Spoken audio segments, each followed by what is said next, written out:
আর যদি ম্যাটেরিয়ালসটা non linear হয় এবং হচ্ছে অ্যাপ্লাইড লোড এটা হচ্ছে টাইম হিস্ট্রি অ্যানালাইসিস হয়, তাহলে এটাকে বলা হয় non linear time history analysis.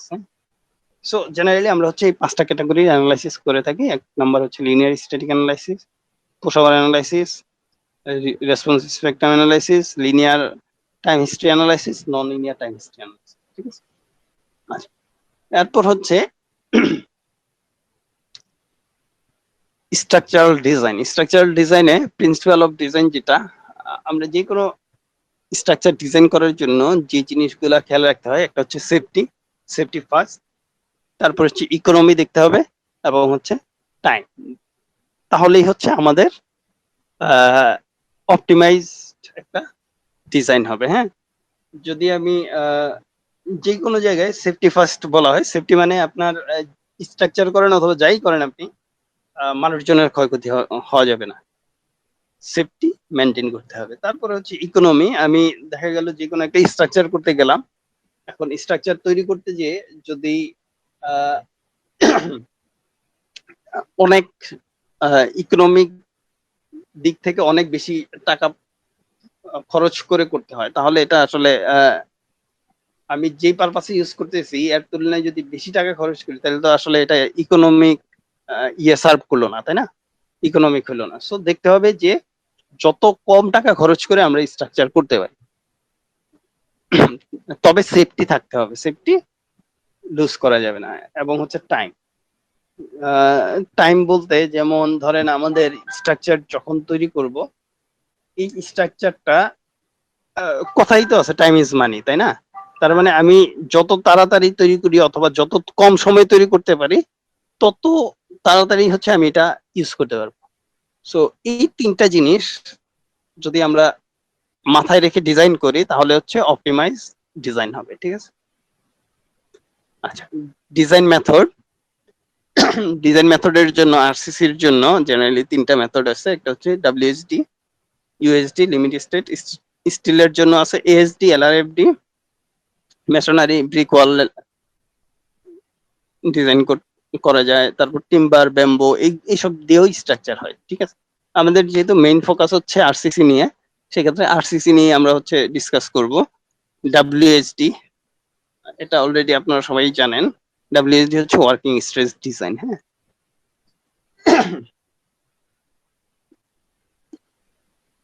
ডাব্লিউএসডি তে আমরা কি করি? ডাব্লিউএসডি তে জেনারেলি ধরা হয় হচ্ছে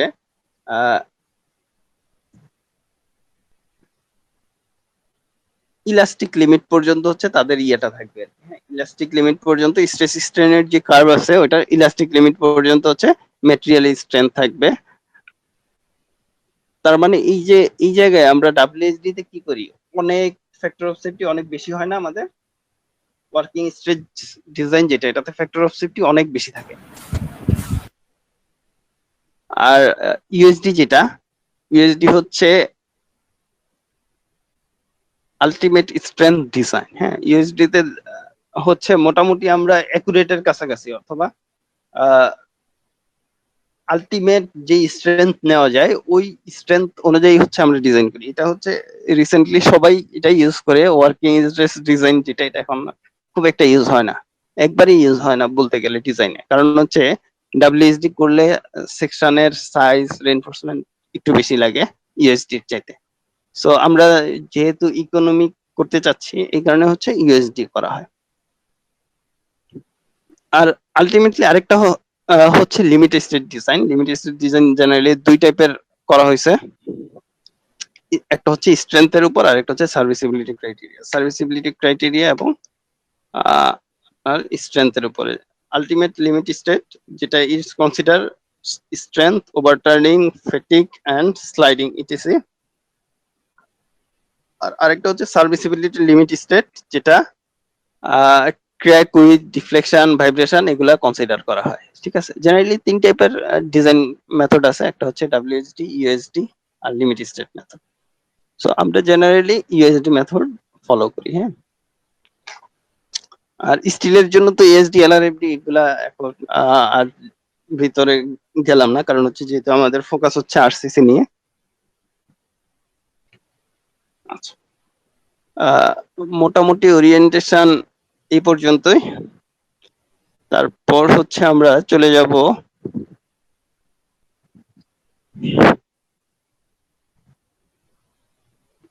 discussion on RAJUK plan according to ইমারত নির্মাণ বিধিমালা। ইমারত নির্মাণ বিধিমালা অনুযায়ী রাজুক প্ল্যান গুলা কিভাবে করতে হয় ওই জিনিসগুলা নিয়ে আমরা কথা বলবো। আচ্ছা, আমি ওই ডিজাইন সম্পর্কে কিছু কথাবার্তা বললাম, এটা হচ্ছে আমরা যখন ডিজাইনে যাব তখন আরো ভালোভাবে এক্সপ্লেইন করা হবে। হ্যাঁ, যেহেতু ওরিয়েন্টেশন এর একটা পার্ট ছিল ওইটা, এই কারণে হচ্ছে অত ডিপে যাওয়া হয় নাই। বাট যখন ডিজাইন করা হবে তখন হচ্ছে আপনাদেরকে প্রত্যেকটা জিনিসই ধরে ধরে দেখা। আহ, ভাইয়া, জি, বলেন। রেকর্ডিংটা মনে হচ্ছে না। আহ, নাজমুল হুদা, শুনতে পাচ্ছ? জি ভাইয়া, গুগল মিটে হচ্ছে হোস্ট শুধুমাত্র রেকর্ডিং এর অপশনটা রাখতে পারে। ও, আচ্ছা আচ্ছা আমার মেহেদী ভাইয়ের সাথে কথা হয়েছে, এখন আচ্ছা হোস্ট ছাড়া অন্য কেউ আসলে রেকর্ডিং করতে পারে না গুগল মিটে। আচ্ছা আচ্ছা। স্ক্রিন রেকর্ডার নাই? স্ক্রিন, আমি আসলে না, স্ক্রিন রেকর্ডার ইয়ে করে নাই, ইনস্টল করে নাই ভাইয়া। আগে বললে হয়তো রেডি রাখতাম। আচ্ছা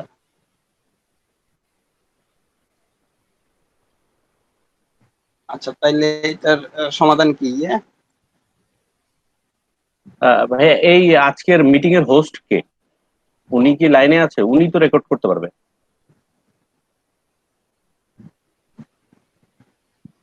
মোহাম্মদ হাসান, শুনতে পাচ্ছ?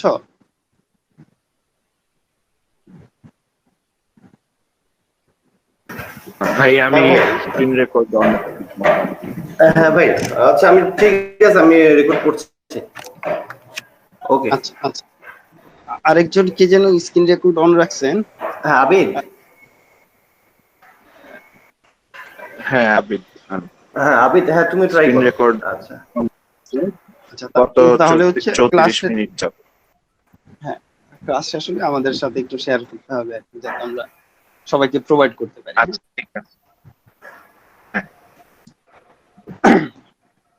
আচ্ছা, এই পার্টটা হচ্ছে রাজুক প্ল্যান কিভাবে তৈরি করতে হয় ইমারত নির্মাণ বিধিমালা অনুযায়ী। এটা আমরা বেসিক আইডিয়া দিব, কারণ হচ্ছে সিভিল ইঞ্জিনিয়ারদের কিন্তু রাজুক প্ল্যান তৈরি করার খুব একটা হ্যাসেল নেওয়া লাগে না, এটা জেনারেলি আর্কিটেক্টরা করে, আর্কিটেক্টদের পার্ট। বাট আর্কিটেকচার করলেও জেনারেলি দেখা যায় যে অনেক আর্কিটেক্ট আছে কিছু জিনিস যদি মিস করে যায়, সেই ক্ষেত্রে যদি স্ট্রাকচারাল ইঞ্জিনিয়াররা অথবা সিভিল ইঞ্জিনিয়াররা এই জিনিসগুলো যদি জেনে রাখে তাহলে হচ্ছে তাদের জন্য সুবিধা হয়। হ্যাঁ, তো এই কারণেই হচ্ছে রাজুক প্ল্যানটা কিভাবে করতে হয় ওই জিনিসটা ইনভলভ করা আমাদের এই কোর্সে আর কি। হ্যাঁ, যাতে আমরা একটা বিল্ডিং দেখলে বেসিক কথাবার্তা গুলা বলতে পারি, বেসিক জিনিসগুলা বলতে পারি যে একটা রাজুক প্ল্যানে এই জিনিস দরকার, আমরা এভাবে আগাইলে এটা রাজুক থেকে পাস করায় আনা যাবে। জেনারেলি দেখা যায় আর্কিটেক্টরা এই যে ক্লায়েন্টদের সাথে কথা বলবে তা তো না, স্ট্রাকচার ইঞ্জিনিয়ারদের সাথেও তো ক্লায়েন্টের কথা হয়, তাই না? যদি ফুল প্রজেক্ট কোন স্ট্রাকচারাল ইঞ্জিনিয়ার নিতে চায় সেক্ষেত্রে তাকে এই সব জিনিস জানতে হবে, যে একটা রাজুক প্ল্যান আমি কিভাবে করব, এই এই রাজুক প্ল্যান করতে গেলে কি কি জিনিস আমাদের দরকার। তারপর হচ্ছে রাজুকের শুধু প্ল্যান পাস করলেই তো হবে না, এই প্ল্যানের সাথে আর কি কি ডকুমেন্টস প্রোভাইড করতে হয়। আহ ভূমি ক্লিয়ারেন্স সার্টিফিকেট, তারপর হচ্ছে আরো যে যে জিনিসগুলো আছে ওইগুলো। সো এটার কারণেই হচ্ছে আমরা এটা ইনক্লুড করা এই কোর্সে। ফার্স্টে there are several steps to follow. যে স্টেপস গুলো ফলো করা হয় রাজুকের জন্য জেনারেল মিনিমাম হচ্ছে 4টা স্টেপ, মিনিমাম 4টা স্টেপ। এছাড়াও হইতে পারে যদি লার্জ কোনো প্রজেক্ট হয় অথবা স্পেশাল কোনো প্রজেক্ট হয় সেক্ষেত্রে আরো স্টেপ অ্যাড হইতে পারে। ফার্স্টেই হচ্ছে ল্যান্ড ইউজার ক্লিয়ারেন্স। আপনি যে ল্যান্ড ইউজ করবেন এটার ক্লিয়ারেন্স সার্টিফিকেট নিতে হবে। এটা হচ্ছে আনপ্ল্যান্ড এরিয়া যদি হয়, যদি প্ল্যান্ড এরিয়া হয় দ্যাট মিনস কোনো হাউজিং প্রজেক্ট হয় তাহলে আর এটা ল্যান্ড ইউজ ক্লিয়ারেন্স নেওয়া লাগবে না। যদি আনপ্ল্যান্ড হয় তাহলে হচ্ছে ল্যান্ড ক্লিয়ারেন্স সার্টিফিকেটটা নেওয়া লাগবে। কারণ হচ্ছে ফিউচারে যদি সরকারি অথবা কোনো প্ল্যান থাকে যে এই জোনটা আমি ইন্ডাস্ট্রিয়াল জোন করবো, সেই ক্ষেত্রে তো আপনি ল্যান্ড ক্লিয়ারেন্স সার্টিফিকেটটা এটা পাবেন না, কারণ হচ্ছে ওই জোনটা নিয়ে অন্য ধরনের পরিকল্পনা আছে। এই কারণে হচ্ছে ল্যান্ড ক্লিয়ারেন্স সার্টিফিকেটটা নেওয়া লাগে। যদি আপনার কোনো হাউজিং প্রজেক্ট হয়, দ্যাট মিনস প্ল্যান্ড এরিয়া হয়, সেই ক্ষেত্রে আর ল্যান্ড ইউজ ক্লিয়ারেন্স দরকার। এটা হচ্ছে হাউজিং প্রজেক্ট যারা, তাদের কাছ থেকে ক্লিয়ারেন্স নিলেই হয়, রাজ্য থেকে নেওয়া লাগে। তারপরে special project permit for large or special projects. Special project বলতে ধরেন আপনার যদি স্পেশাল ক্যাটাগরির কোনো প্রজেক্ট হয়, স্পেশাল ক্যাটাগরি বলতে বোঝাচ্ছি যে কোনো 5 স্টার মানের হোটেল, অথবা আপনার ধরেন কোনো বিজনেস সেন্টার, এইসব জিনিস যদি হয়, দ্যাট মিনস রেসিডেন্সিয়াল না হয়ে কমার্শিয়াল বড় ক্যাটাগরির কোনো বিল্ডিং হলে ওইগুলোতে স্পেশাল প্রজেক্ট পারমিট লাগে। বড় স্ট্রাকচার, লার্জ স্ট্রাকচারের জন্য বিল্ডিং পারমিট, আপনি যে বিল্ডিং করবেন এটার জন্য পারমিশন নেওয়া লাগবে রাজুক থেকে। এটা সবার জন্য অ্যাপ্লিকেবল, ম্যান্ডেটরি সবার জন্য। অকুপেন্সি সার্টিফিকেট, অকুপেন্সি সার্টিফিকেটটা হচ্ছে আপনি যে বিল্ডিং করতেছেন আপনি কি হিসাবে ইউজ করবেন ওইটা, দ্যাট মিনস কনস্ট্রাকশন হওয়ার পরে অকুপেন্সি সার্টিফিকেটটা দেওয়া হয়, ঠিক আছে। ল্যান্ড ক্লিয়ারেন্স সার্টিফিকেট, যেটা at first a town planning application form 101, এই যে এটা হচ্ছে 101 number form, has to be filled and submitted for land use clearance as per Rajuk town planning in different areas of Dhaka metropolitan city. ঢাকার জন্য এই ফর্মটা fill up করে আমাদের সাবমিট করতে হয়। এটার মধ্যে কি কি আছে? আবেদনকারীর নাম থাকবে, বর্তমান ঠিকানা থাকবে, আপনি যে জমি ইউজ করবেন এটার ব্যবহার কি হবে, তারপর হচ্ছে জমির অবস্থা, খতিয়ান নাম্বার বলে, মৌজা বলি, যাই বলি, ওই জিনিসগুলা জমির অবস্থান এই জায়গায় এন্ট্রি করতে হয়। তারপরে হচ্ছে প্লটের মালিক সংক্রান্ত তথ্যাদি, মালিকের তথ্য থাকবে এই জায়গায়। তারপরে ভূমির পার্শ্ববর্তী অবস্থার বর্ণনা, আপনার যেই জায়গায় জমি আছে এটার পাশে কি আছে ওইগুলার বর্ণনা দেওয়া লাগবে, 250 মিটার পর্যন্ত। এটা হচ্ছে 101 নাম্বার ফর্ম। হ্যাঁ, এই ফর্মটা ফিল আপ করে ল্যান্ড ক্লিয়ারেন্স সার্টিফিকেটের জন্য জমা দেওয়া লাগে। আর এই ফর্মের সাথে যে জিনিসগুলা লাগবে, 3 কপি অ্যাপ্লিকেশন ফর্ম সাইন করে দেওয়া লাগবে। 3 copies of application form signed by the applicant sign থাকতে হবে। 3 copies of 15 centimeter into 20 centimeter survey map, আপনার ওই জোনের অথবা ওই ল্যান্ডের সার্ভে ম্যাপটা দেওয়া লাগবে। সার্ভে ম্যাপটা যেটা হচ্ছে স্কেল 1:5000 or 10,000। তারপরে receipt of require government fees deposit, that means আপনি গভর্নমেন্টের যে ফিজ গুলা আছে, যেমন আমরা খারিজ বলি অথবা জমি খারিজ, তারপরে হচ্ছে খাজনা, যেগুলা ওই কাগজগুলা এটার সাথে জমা দেওয়া। After this, a site inspection is carried out by Rajuk and a report with site-related information is given to the town planning section. রাজুকের যে টাউন প্ল্যানিং সেকশন আছে, আপনি এই ফর্মটা ফিল আপ করে জমা দেওয়ার পরে রাজুক থেকে লোক যাবে এবং ওই লোক হচ্ছে সাইট দেখে আসবে এবং একটা রিপোর্ট দিবে টাউন প্ল্যানিং সেকশন।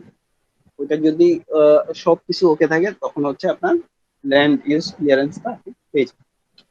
তারপর হচ্ছে special project permit. Special project পারমিটের জন্য if a project considered special or big which is determined by the town planner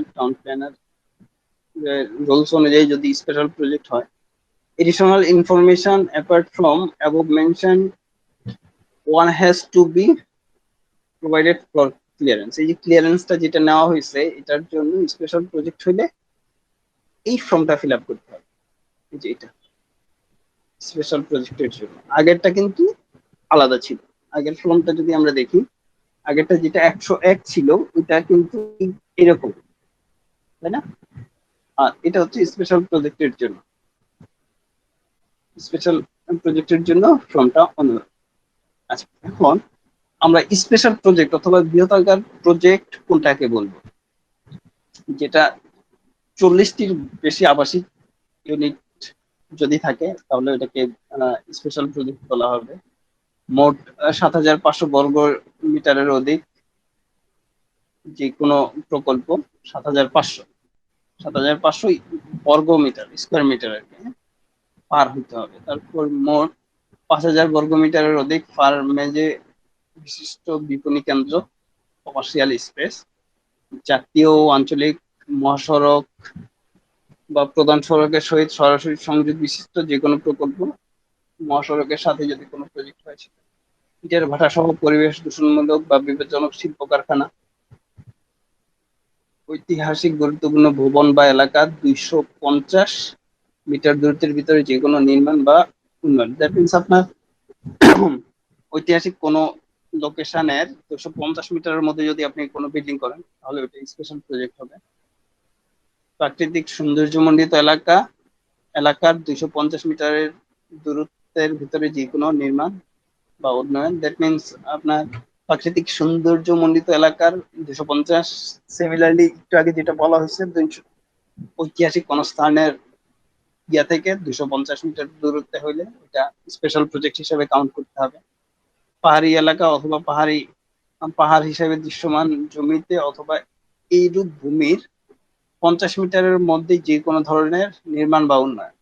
নদী তীরবর্তী 250 মিটার দূরত্বের যে কোনো ধরনের নির্মাণ বা উন্নয়ন হচ্ছে স্পেশাল প্রজেক্ট হিসাবে কাউন্ট করতে হবে। তার মানে আমরা এই জায়গা থেকে আইডেন্টিফাই করতে হবে যে এটা কি আমার স্পেশাল প্রজেক্ট হবে না নর্মাল প্রজেক্ট হবে। যদি স্পেশাল প্রজেক্ট হয় তাহলে আমাদের ফর্ম ফিল আপ করতে হবে হচ্ছে 201 নম্বর ফর্ম, আর যদি নর্মাল প্রজেক্ট হয় তাহলে হচ্ছে 101 নম্বর ফর্ম ফিল আপ। আর এটাতে অনেকগুলা ইনফরমেশন দেওয়া লাগে যে আপনি কি হিসাবে ইউজ করতেছেন, কয়তলায় কি ইউজ করতেছেন, এই জিনিসগুলো সব হচ্ছে এই জায়গায় এন্ট্রি করা লাগে। এন্ট্রি করে তারপর জমা দেয়। এখন হচ্ছে স্পেশাল প্রজেক্টে ল্যান্ড ক্লিয়ারেন্স সার্টিফিকেটের জন্য এটা ফিল আপ করলেন। এরপর হচ্ছে স্পেশাল প্রজেক্টে আরো অনেকগুলা জায়গা থেকে পারমিশন লাগে। যেমন হচ্ছে এটা টোটালটা 10টা অথরিটি থেকে পারমিশন নেওয়া লাগে। একটা হচ্ছে ডিপিডিসি থেকে, পাওয়ার ডিভিশন থেকে, তারপর হচ্ছে ওয়াসা থেকে, তারপর Titas gas and transmission authority for gas requirement, fire service, fire সেফটির জন্য ফায়ার সার্ভিস ডিপার্টমেন্ট থেকে নেওয়া লাগে, সিভিল এভিয়েশন থেকে হাইট পারমিশন নেওয়া লাগে, ডিপার্টমেন্ট অফ এনভায়রনমেন্ট থেকেও পারমিশন নেওয়া লাগবে, Bangladesh traffic control authority BTCA থেকে পারমিশন নেওয়া লাগবে, ঢাকা সিটি কর্পোরেশন, ঢাকার মধ্যে ঢাকা সিটি কর্পোরেশন ওয়ার্ড কমিশনের থেকে আপনার ইয়ার নেওয়া লাগবে, ক্লিয়ারেন্স নেওয়া লাগবে। তারপরে হচ্ছে ঢাকা মেট্রোপলিটন পুলিশ থেকেও আপনার ক্লিয়ারেন্স নেওয়া লাগবে। টোটাল 10টা জায়গা থেকে আপনার ক্লিয়ারেন্স নেওয়া লাগবে হচ্ছে স্পেশাল প্রজেক্টের জন্য। মানে এটা জেনারেলি হচ্ছে 10 তলার উপরে, 10 তলা অথবা 10 তলার উপরে যদি হয়, অথবা আমরা যদি হাইটের কথা চিন্তা করি 33 মিটারের বেশি হইলে স্পেশাল প্রজেক্ট হিসাবে এই জিনিসগুলার সার্টিফিকেট নেওয়া যায়, 10টা অথরিটি সার্টিফিকেট। আচ্ছা, তারপর হচ্ছে রাজুক প্ল্যান। আমাদের মেইন উদ্দেশ্য যেটা ছিল বিল্ডিং পারমিট নেওয়ার জন্য, রাজুক প্ল্যান যেটাকে বলি, ওটা হচ্ছে after receiving land use clearance. That means আমরা যেটা 101 ফর্ম অথবা 201 ফর্ম যেটা ওইটা সাবমিট করে যদি আমাদের ক্লিয়ারেন্স চলে আসে, ওই ক্লিয়ারেন্সের পরে হচ্ছে রাজুক প্ল্যানটা করা লাগে। After receiving land clearance certificate and all other departmental clearance, another application form, that means আগে ছিল 201, 101, এখন হচ্ছে 301, 301টা ফিল আপ করতে হবে। Application form 301 of Rajuk has to be submitted to concerned officer committee of Rajuk for approval along with the required. That means আমাদের রাজুকের একটা নিয়ম আছে যে এত স্কোয়ার ফিট হইলে এত টাকা জমা দেওয়া লাগে। আপনার স্কোয়ার ফিটের উপর বেস করে ওদের ইয়াতে টাকা জমা দেওয়া লাগে। এই টাকা জমা দিয়ে আপনি হচ্ছে রাজুক প্ল্যানটা সাবমিট করতে হবে। রাজুক প্ল্যান সাবমিট করার জন্য কি কি ডকুমেন্টস লাগে ওটা দেখি। একটা হচ্ছে purchase gift exchange did of land, আপনি যে ল্যান্ড ইউজ করতেছেন এটা যদি কিনে থাকেন কেনার কাগজ, যদি কেউ গিফট করে থাকে ওটা তো সে নাম চেঞ্জ করতে হবে ওইটার কাগজ, এক্সচেঞ্জ যদি করেন ওই ডিড কাগজগুলা জমা দেওয়া লাগে। Allotment deed if allotted by government, that means government থেকে যদি অ্যালোটেড হয় তাহলে হচ্ছে ওই কাগজপত্র দেখাইতে হবে। Receipt of payment of required fee, that means আপনি রাজুকে প্ল্যান পাস করার জন্য যে রিকোয়ার্ড ফি গুলো আছে ওই ফি এর রিসিপ্ট গুলা দেখানো লাগে। তারপরে হচ্ছে ফার ক্যালকুলেশন, ফার হচ্ছে ফ্লোর এরিয়া রেশিও, এটা ক্যালকুলেশনের একটা কপি দেওয়া লাগে। Documents and drawing as per required, রাজুকের যে ডিজাইন ড্রয়িং এর কাগজগুলো দরকার হয় ওই কাগজগুলো জমা দেওয়া লাগবে, এগুলা দেখাবো আপনাদের। তারপর হচ্ছে ল্যান্ড টাউন প্ল্যানিং ক্লিয়ারেন্স, যেটা রাজুকের প্ল্যানিং ডিভিশন থেকে দিবে। Special project clearance if required, যদি প্রয়োজন হয়। সয়েল টেস্ট রিপোর্ট, তারপর হচ্ছে required plan elevation section, no objection certificate of other departments if required, that means ওই যে 10টা যে অথরিটি বলা হয়েছে এইগুলার যদি কোনো ক্লিয়ারেন্স দরকার হয় তখন ওইগুলাও জমা দেওয়া। আচ্ছা, বিল্ডিং এর পারমিশন নেওয়ার জন্য রাজুক প্ল্যান যেটা, এটা হচ্ছে এই যে 301 নাম্বার ফর্ম। 301 নাম্বার ফর্মে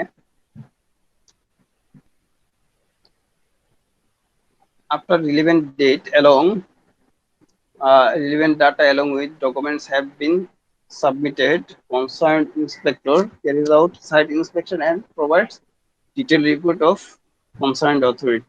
A concerned officer then present the documents to the building construction committee with recommendations required for plan approval.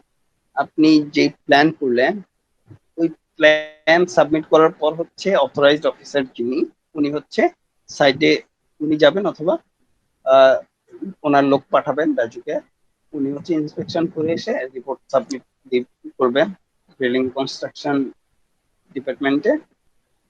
So ওইটা থেকে হচ্ছে তারপর আপনার রাজুকের অ্যাপ্রুভালটা হবে, ঠিক আছে। আর এটার জন্য হচ্ছে এই যে 301 নম্বর ফর্মটা ফিল আপ করতে হবে। আচ্ছা, অকুপেন্সি সার্টিফিকেট, অকুপেন্সি সার্টিফিকেটটা আপনার বিল্ডিং কনস্ট্রাকশন কমপ্লিট করলে তারপরে হচ্ছে অকুপেন্সি সার্টিফিকেটটা জমা দিয়ে অকুপেন্সি ক্লিয়ারেন্স নেওয়া লাগে, ঠিক আছে। To acquire occupancy certificate needed to apply application form 401, তার মানে আমরা কি কি ফিল আপ করলাম? 101 করলাম, স্পেশাল প্রজেক্ট হলে 201 করতে হবে। তারপর হচ্ছে রাজুকের প্ল্যান যেটা ওইটা হচ্ছে 301 এক নাম্বার ফর্ম যেটা ওইটা ফিল আপ করতে হবে, ওইটা ফিল আপ করে জমা দেবো ফিস সহ, এবং হচ্ছে রাজুক প্ল্যান গুলো সাবমিট করে যদি রাজুকের অ্যাপ্রুভাল আসে রাজুক প্ল্যানের, তারপরে হচ্ছে কনস্ট্রাকশন করার পর অকুপেন্সি সার্টিফিকেটটা জমা দিতে হবে। এটাতে কি কি ডকুমেন্ট সাবমিট করতে হবে? Building completion report, S build architectural drawing দিতে হবে, S build structural drawing, building services কি কি সার্ভিস আছে ওইটা দেওয়া লাগবে। এই জায়গায় তো অলরেডি আমরা লিখে দিচ্ছি।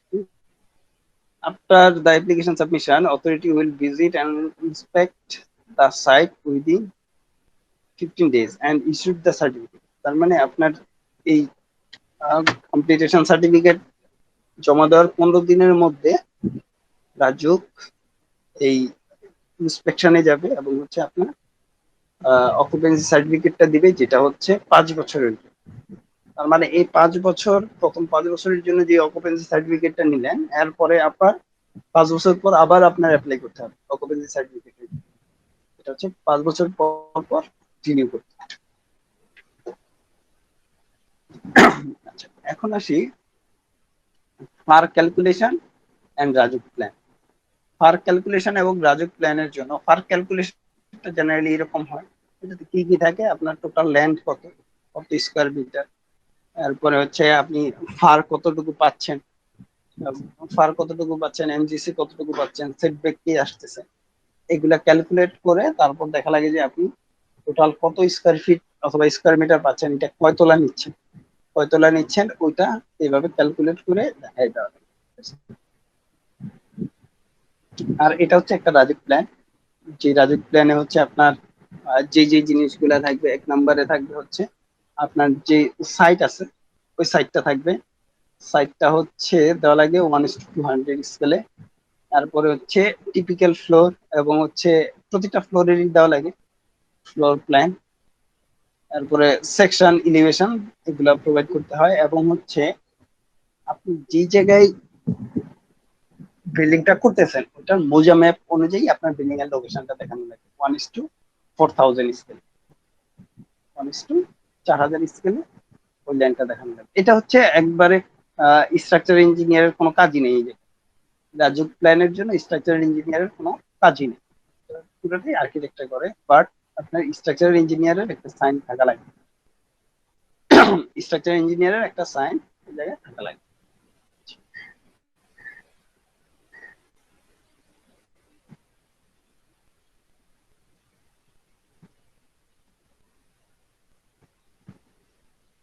এই যে ইঞ্জিনিয়ার সিগনেচার, এটা হচ্ছে স্ট্রাকচারাল ইঞ্জিনিয়ারের সাইন, আর এটা হচ্ছে আর্কিটেক্টের সাইন থাকবে।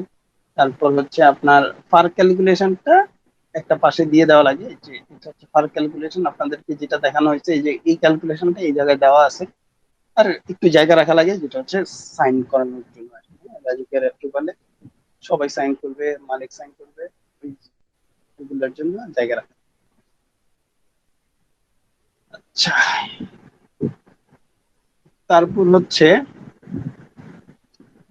রাজুক প্ল্যানে টেকনিক্যাল পার্সন যারা, ওইটার একটা লিস্ট দেখানো আছে। যেমন হচ্ছে civil engineer, civil engineer means হচ্ছে যারা আইবির মেম্বারশিপ থাকবে, ওনারা সাইন করতে পারবে আপ টু 7,500 স্কোয়ার মিটার পর্যন্ত। Civil engineer with 8 years experience can sign without any height or any area limitation.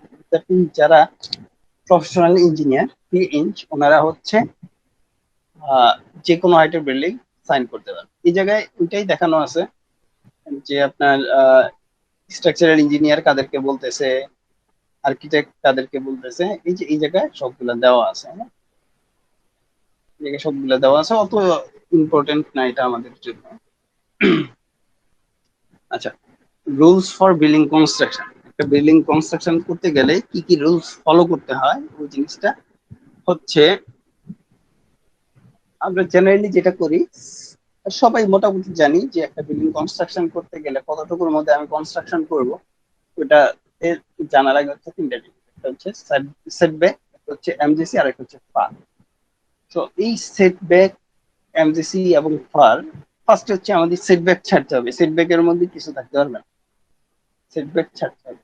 তারপরে হচ্ছে এমজিসি দেখতে হবে এবং হচ্ছে ফার দেখতে হবে।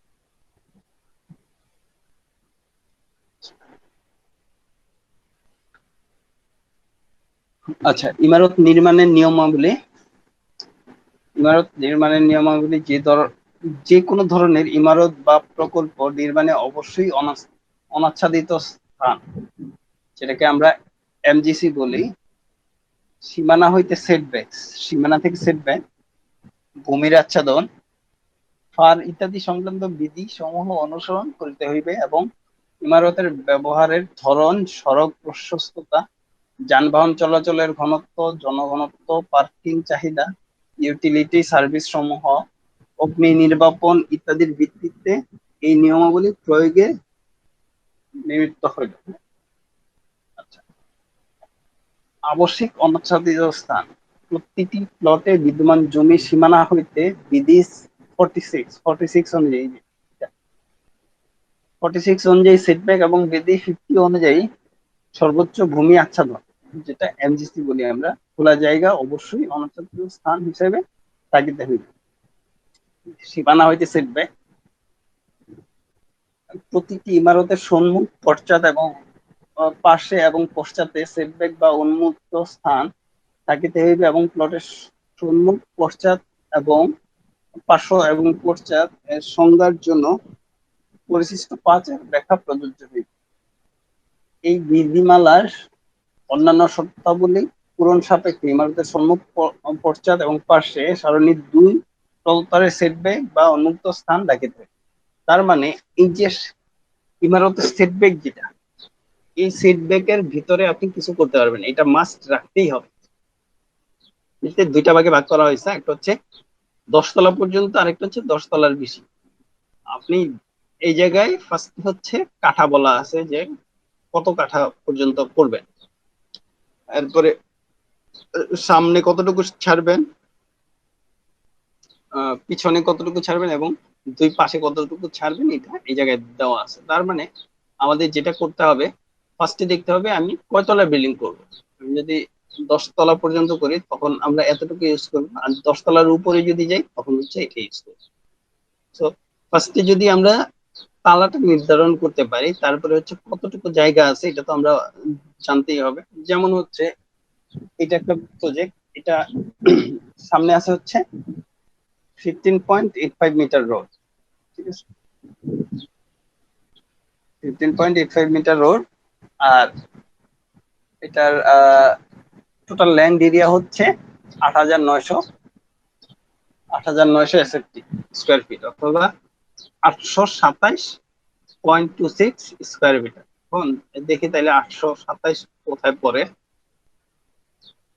827 এটার মধ্যে পড়ে না, 804 বর্গমিটারের ঊর্ধ্ব হইতে 938 বর্গমিটার পর্যন্ত, তাই না? 12 কাঠা হইতে 14 কাঠার মধ্যে পড়ে।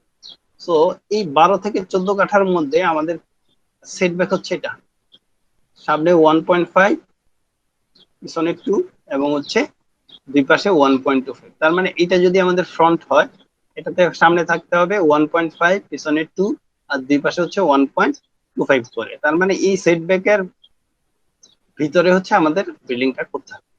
আমার কথা কি বুঝতে পারতেছেন আমি কি বলতেছি? আচ্ছা, এগুলা নিয়ে যদি কোনো কোশ্চেন থাকে আমাকে কোশ্চেন করেন, হ্যাঁ? আচ্ছা, এটা গেল যেহেতু আমরা একটা ডুপ্লেক্স বিল্ডিং করব অথবা 10 তলা নিচে করব, এই কারণে হচ্ছে এটা এরকম। আর যদি আমি 10 তলার উপরে করতাম তখন যেটা করতে হইতো, সামনে আমাদের ছাড়তে হইতো হচ্ছে 1.5, পিছনে 3 মিটার, এবং দুই পাশে হচ্ছে 3 মিটার করে। তো এই জায়গা থেকে হচ্ছে আমরা সেটব্যাকটা নিয়ে নিতে পারি, ঠিক আছে? এরপরে হচ্ছে ফার এবং এমজিসি। ফার এবং এমজিসিটা হচ্ছে, ফারটা হচ্ছে maximum ground coverage, that means এটার বেশি আপনি গ্রাউন্ড কভার করতে পারবেন না। এটা কেন রাখা হচ্ছে? এটা হচ্ছে জেনারেলি ঢাকায় দেখা যায় যে অধিকাংশ জায়গায় হচ্ছে কভার করা হয়। দ্যাট মিন্স বৃষ্টির যে পানি, এই পানি আপনার মাটিতে যাওয়া, ওইটার জন্য অ্যাকচুয়ালি ম্যাক্সিমাম গ্রাউন্ড কভারেজটা করা। দ্যাট মিন্স আপনার যে বিল্ডিং, ওই বিল্ডিং এর পানি আপনি তো অন্য আরেকজনের জায়গা দিয়ে পাস করাইতে পারবেন? ইনফিল্ট্রেট হওয়ার জন্য অথবা মাটির নিচে যাওয়ার জন্য আপনার বিল্ডিং এ জায়গা রাখতে হবে।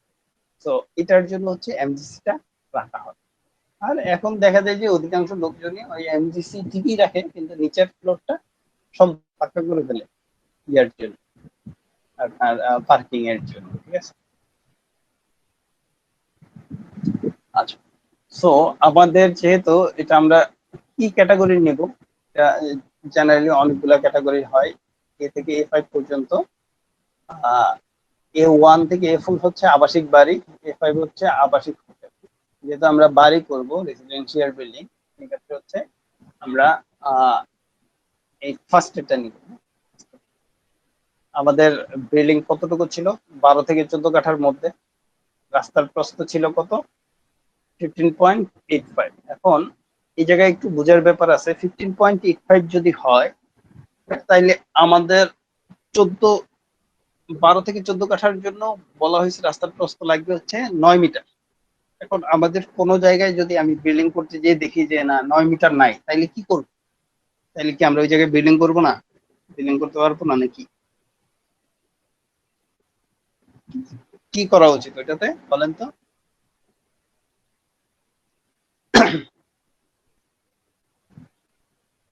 সামনে রাস্তার জন্য জায়গা ছেড়ে নিব, ওই 9 মিটার হইতে যতটুকু লাগে ততটুকু রাস্তা ছেড়ে নেব।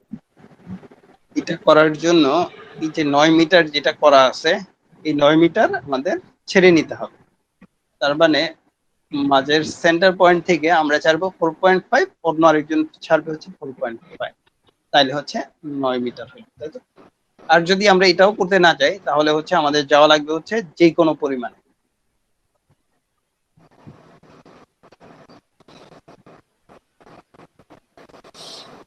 এই যে এটা, হ্যাঁ, যেমন আমাদের যেহেতু রাস্তা আছে 15.85, তাহলে আমরা যেটা করতে পারি, এই যে 18 মিটার এবং 24 মিটার, এটা যে কোনো পরিমাণের জন্য আপনি যত বড় প্লট হোক ওটার জন্য আবার এভাবে ক্যালকুলেট করতে পারেন। কিন্তু এটা তো একটা জিনিস সমস্যা হচ্ছে কি, আমরা যে কোনো পরিমাণ নিলে দেখা যায় যে এমজিসিটা কমে যায়।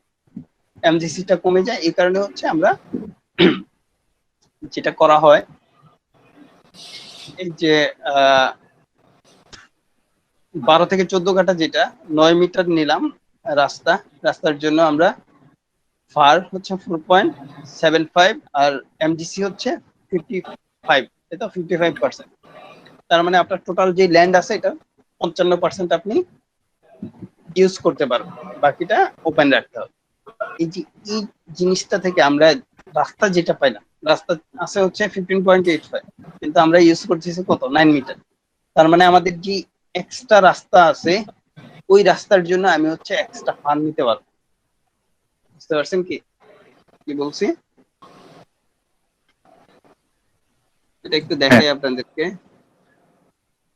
প্রজেক্ট একটু দেখাই, তাইলে হয়তো আপনাদের বুঝতে ভালো হবে।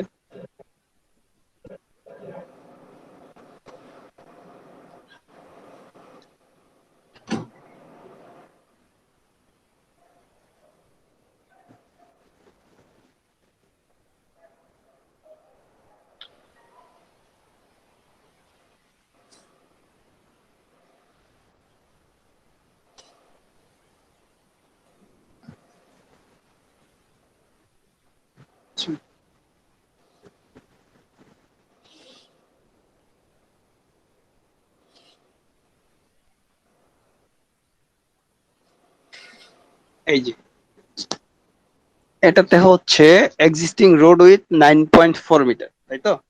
কিন্তু আমাদের ক্যাটাগরি ওয়াইজ যেটা বলা ছিল, এটা হচ্ছে 5 কাঠার একটা প্লট, 6 মিটার ছিল, তাই না? 6 মিটার রাস্তা। সো আমি এক্সট্রা কতটুকু আছে, এক্সট্রা আছে হচ্ছে 3.14 মিটার এক্সট্রা আছে রাস্তা। সো এই এক্সট্রা 3.14 এর জন্য আমি হচ্ছে এক্সট্রা ফার নিতে পারবো, additional FAR due to extra road with.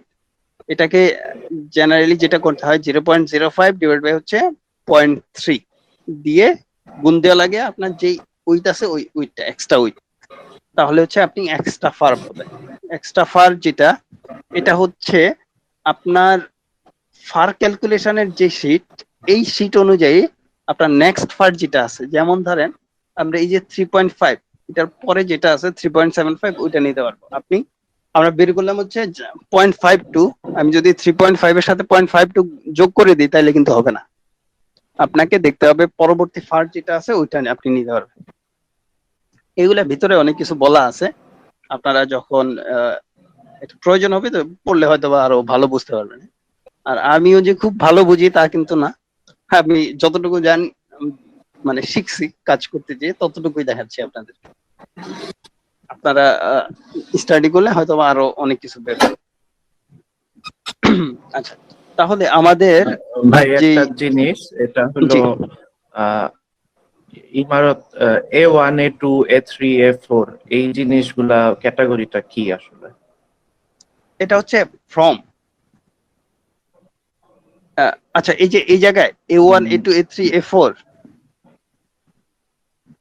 হ্যাঁ হ্যাঁ হ্যালো, আচ্ছা এটা হচ্ছে আপনার হ্যাঁ। কতটা ফ্যামিলি থাকবে ওইটার উপর বেস করে, কতটা ফ্যামিলি থাকবে এটার উপর বেস করে হচ্ছে এ থেকে A4 পর্যন্ত ক্যাটাগরি করা হয়েছে আবাসিক বাড়ির মধ্যে। A5 আবার বলতেছে হ্যাঁ আবাসিক হোটেল, মানে অনেক লোকজন ওই জায়গায় থাকে তো এই কারণে হচ্ছে এটাকে আবাসিক হোটেল বলতেছে। আবার বি ক্যাটাগরি আছে, সি ক্যাটাগরি আছে, ডি ক্যাটাগরি আছে, এইরকম অনেকগুলো ক্যাটাগরি আছে। আবাসিক বাড়ির মধ্যেই একটা আর 4টা ক্যাটাগরিতে ভাগ করা হয়েছে। A1 সম্ভবত একতলা হ্যাঁ একক পরিবার বা হ্যাঁ হ্যাঁ ডুপ্লেক্স এরকম। হ্যাঁ, একক আর অথবা A2 ডুয়েল কি ফ্যামিলি যেটা। 6 তলা পর্যন্ত? এটা আমার দেখতে হবে, এটা আসলে আচ্ছা দেখি কি বলছে। আচ্ছা।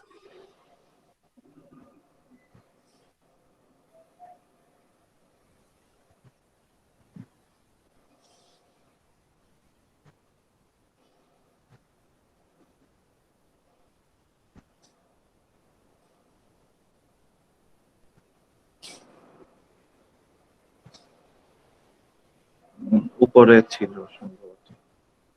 না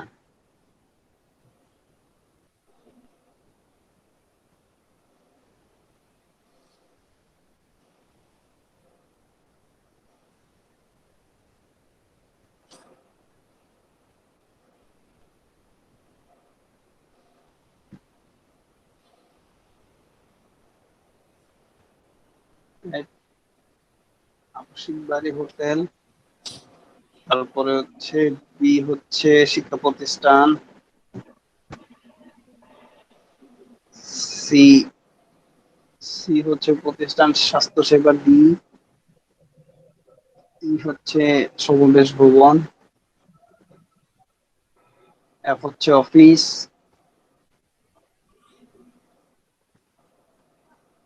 জি শিল্প কারখানা, এইচ গুদাম, যে হচ্ছে বিপজ্জনক, কে হচ্ছে অন্যান্য ভবন।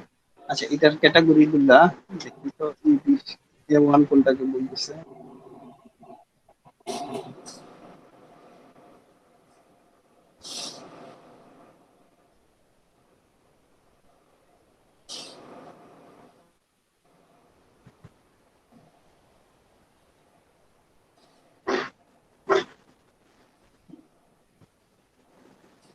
ক্যাটাগরি সম্ভবত আরো দিকে থাকতে পারে, অসুবিধা নেই, বইয়ে পাওয়া যাবে।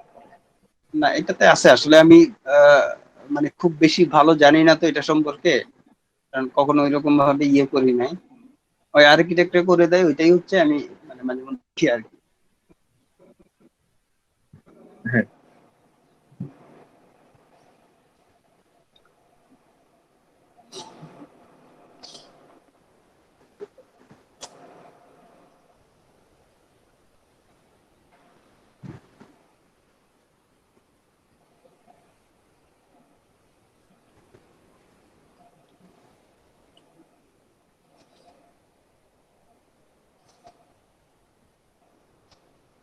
এর তো কাগজের সাইজ।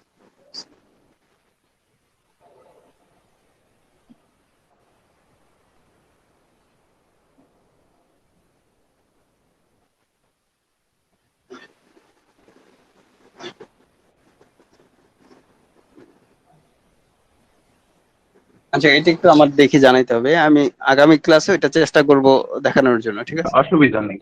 হ্যাঁ, ঠিক আছে। আচ্ছা। সো এই জায়গা থেকে আমাদের হচ্ছে দেখতে হবে ফার কত নিতে পারতেছি, এমজিসি কত নিতে পারতেছি।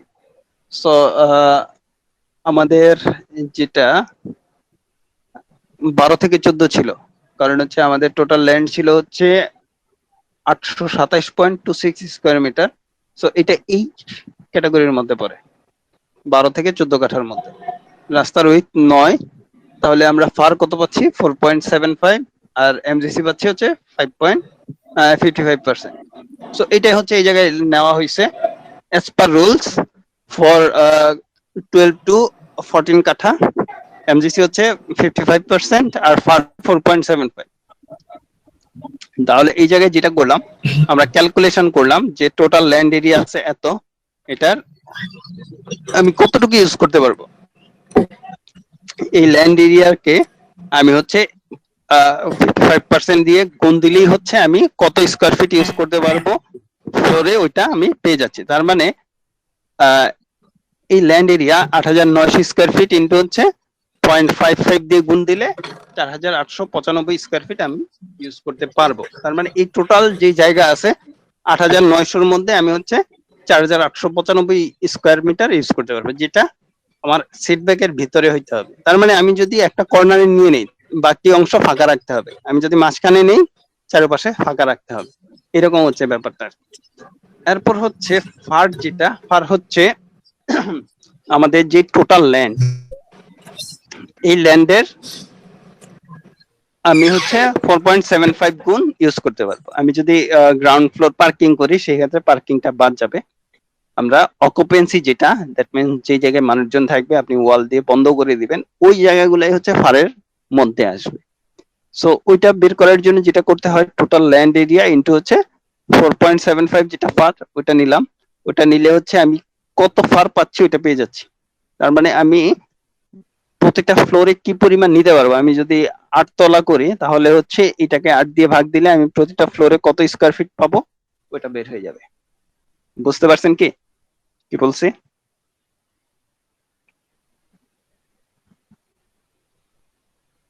আর নাকি একটা ক্যালকুলেট করে দেখাই দিব?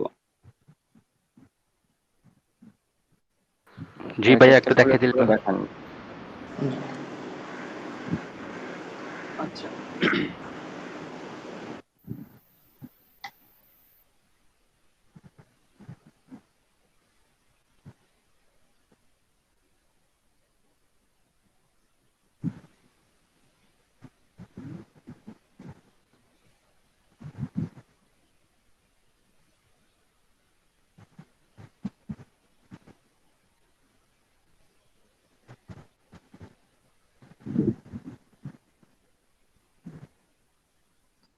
একটু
আচ্ছা, এটার ডাইমেনশনটা একটু দেখে নেই। ডাইমেনশনটা হচ্ছে 72 ফিট।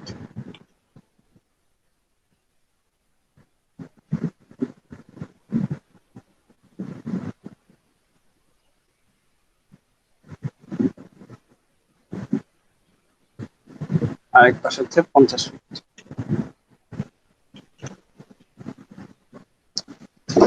আর রোড হচ্ছে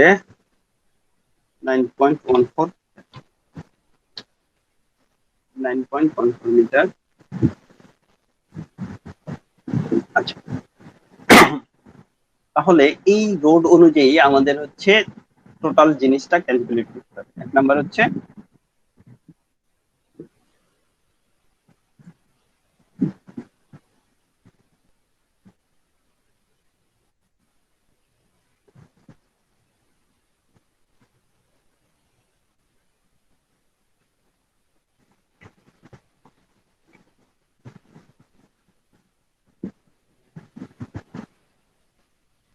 তিনটে জিনিসের মধ্যে ফার্স্ট হচ্ছে সেটব্যাক, তারপর হচ্ছে এমজিসি, তারপর হচ্ছে ফাস্ট।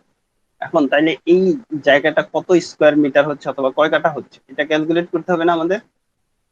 এটা ক্যালকুলেট করলে কিভাবে কত স্কোয়ার মিটার হয় দেখেন তো। 3600 SFT,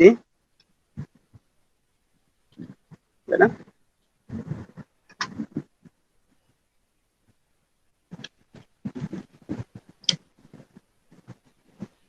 three four 62 square metre,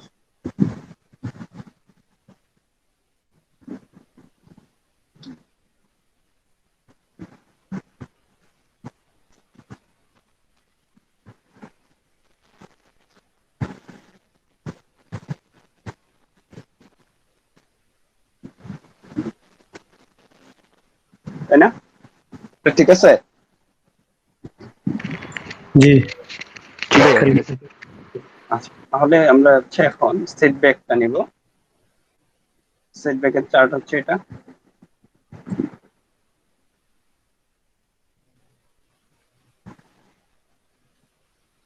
সেটব্যাকের chart আর হচ্ছে পারের চার্ট।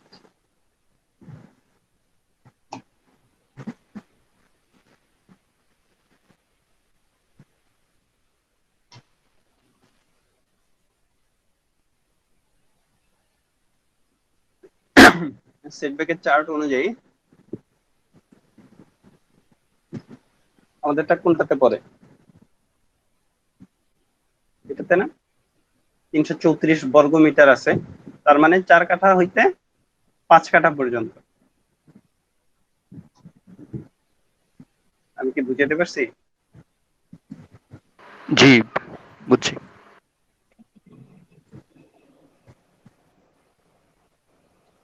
তাহলে আমাদের ফ্রন্টে যাবে হচ্ছে 1.5 মিটার, পশ্চাতে 2, আর হচ্ছে দুই পাশে 1.25।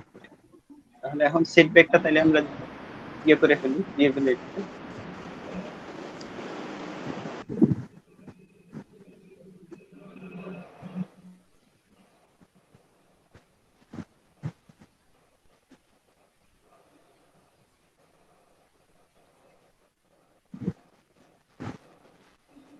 এটা হচ্ছে সেটব্যাকে আমি একটু দেখাই দিই কোনটা কোন জায়গায় কতটুকু।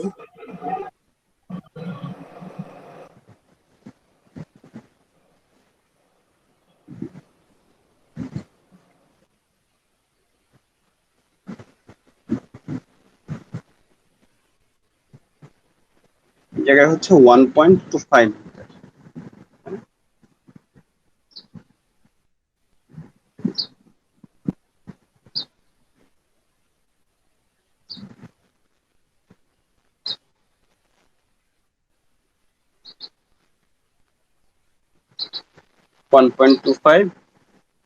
এটা কত? 2.0 মিটার।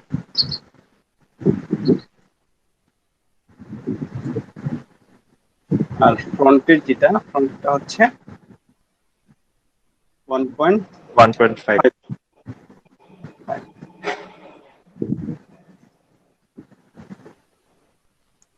এটা কোথা থেকে পেলাম? এটা হচ্ছে এই জায়গা থেকে। ফ্রন্টে 1.5, পিছনে 2, আর হচ্ছে দুই পাশে 1.25 করে।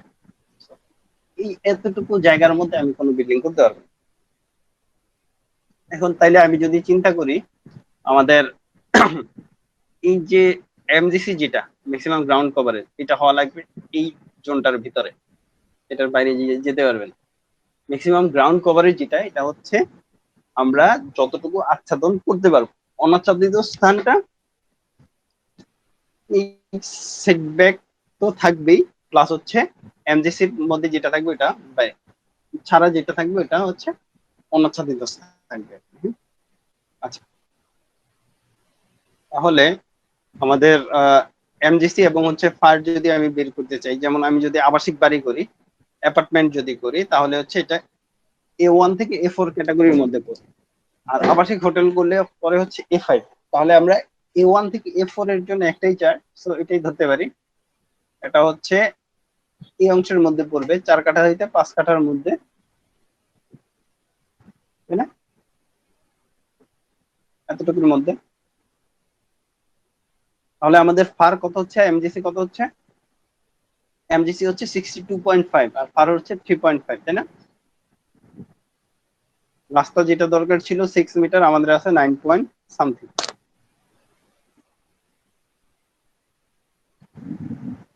এমজিসি ইকুয়াল টু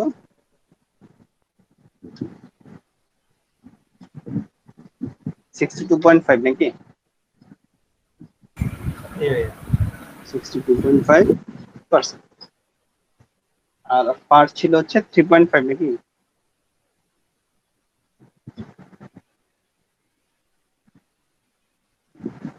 3.5 না 3.42 কোনটা? 3.5। আর 3.5। তাহলে আমাদের এই এমজিসি অনুযায়ী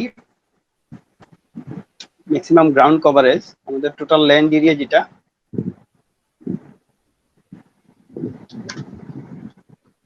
এমজিসি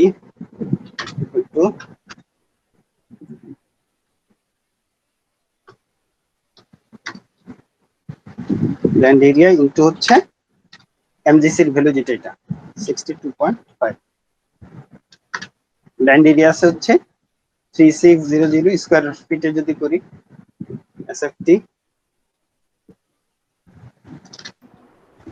ইমাম ভাই, কিন্তু হচ্ছে হ্যাঁ ভাই, ভাই আমরা এমজিসি একটু বেশি নিতে পারবো না, যেহেতু আমাদের রাস্তার প্রস্থ বেশি আছে? এমজিসি পারবো না, এমজিসি পারবো না, হার পারবো, এমজিসি পারবো না। আচ্ছা, থ্যাংক ইউ।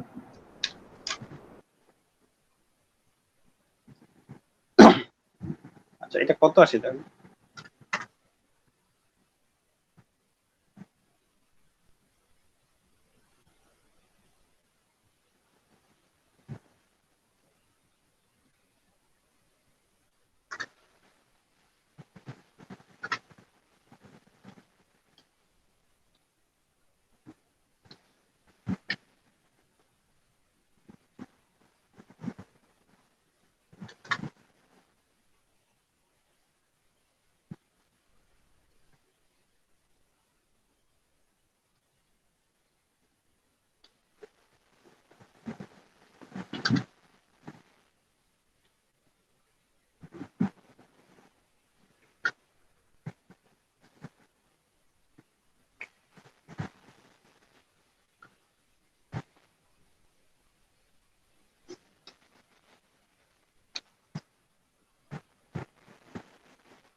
কত আসে এটা?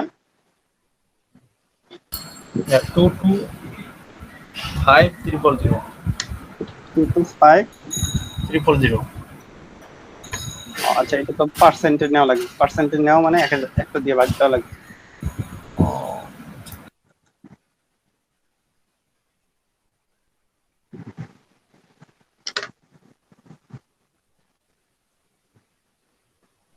হ্যাঁ 2250। 250। আর কিছু আছে? না ভাইয়া।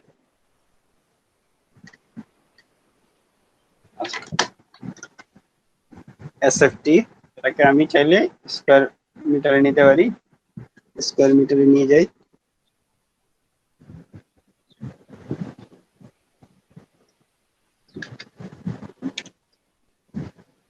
Two 09.14 square metre. হ্যাঁ,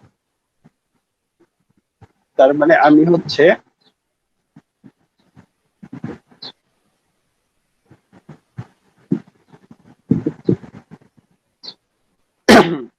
এই জায়গায় যেটা আছে এটার মধ্যে হচ্ছে 209 স্কয়ার মিটার ইউজ করতে পারবো, এর বেশি ইউজ করতে পারবো না। অথবা 2250 স্কয়ার ফিট আমি নিতে পারবো। বুঝা গেছে কি কি বলছি? হ্যাঁ, এই এরিয়াটা কি এই ভিতরে যেটা, অর্থাৎ হ্যাঁ, Red এটার color। মধ্যে হইতে এটার মধ্যে হইতে হবে, এটার মধ্যে হইতে হবে। যদি আমি ধরলাম এই জায়গায় কত টোটাল, এই প্রস্থটা কত একটু বের করি আমরা। 72 মাইনাস 2,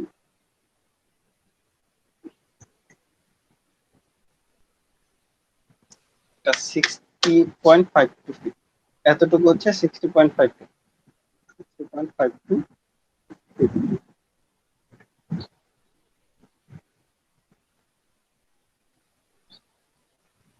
তাহলে এই পাশটা কত হয়? এই পাশটা বলেছি 50 মাইনাস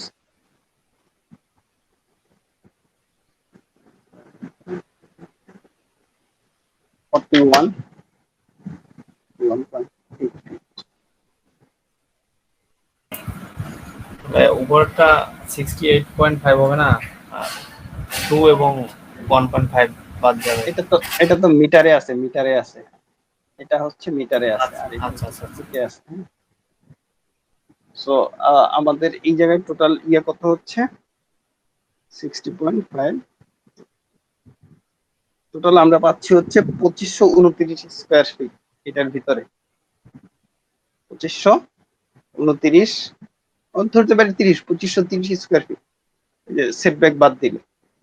এই সেটব্যাকের মধ্যে আমরা যেটা করতে পারবো, আমরা ইউজ করতে পারবো কত? 2250। তো আমি যেটা করতে পারি, যদি এই জায়গায় করি তাহলে এরকম ওই চারিপাশে ফাঁকা রাখতে হবে। এটা যদি আমি এই পাশে নিয়ে আসি, তার মানে এই বক্সটাকে হচ্ছে আমি এই জোনের মধ্যে আমি ইউজ করতে পারি, এই জোনের মধ্যে, এর বাইরে যাওয়া যাবে না। এই লালের বাইরে যাওয়া যাবে না, লালের মধ্যে রাখতে হবে।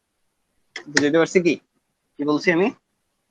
এটা এটা আমি আমি যদি এরকম করি, এরকম করে ফেললাম, এরকম করে অন্য পাশে তাহলে চাপাই আনতে হবে। আবার যদি আমি এটাকে এরকম করি, অন্য পাশে চাপাই দিতে হবে।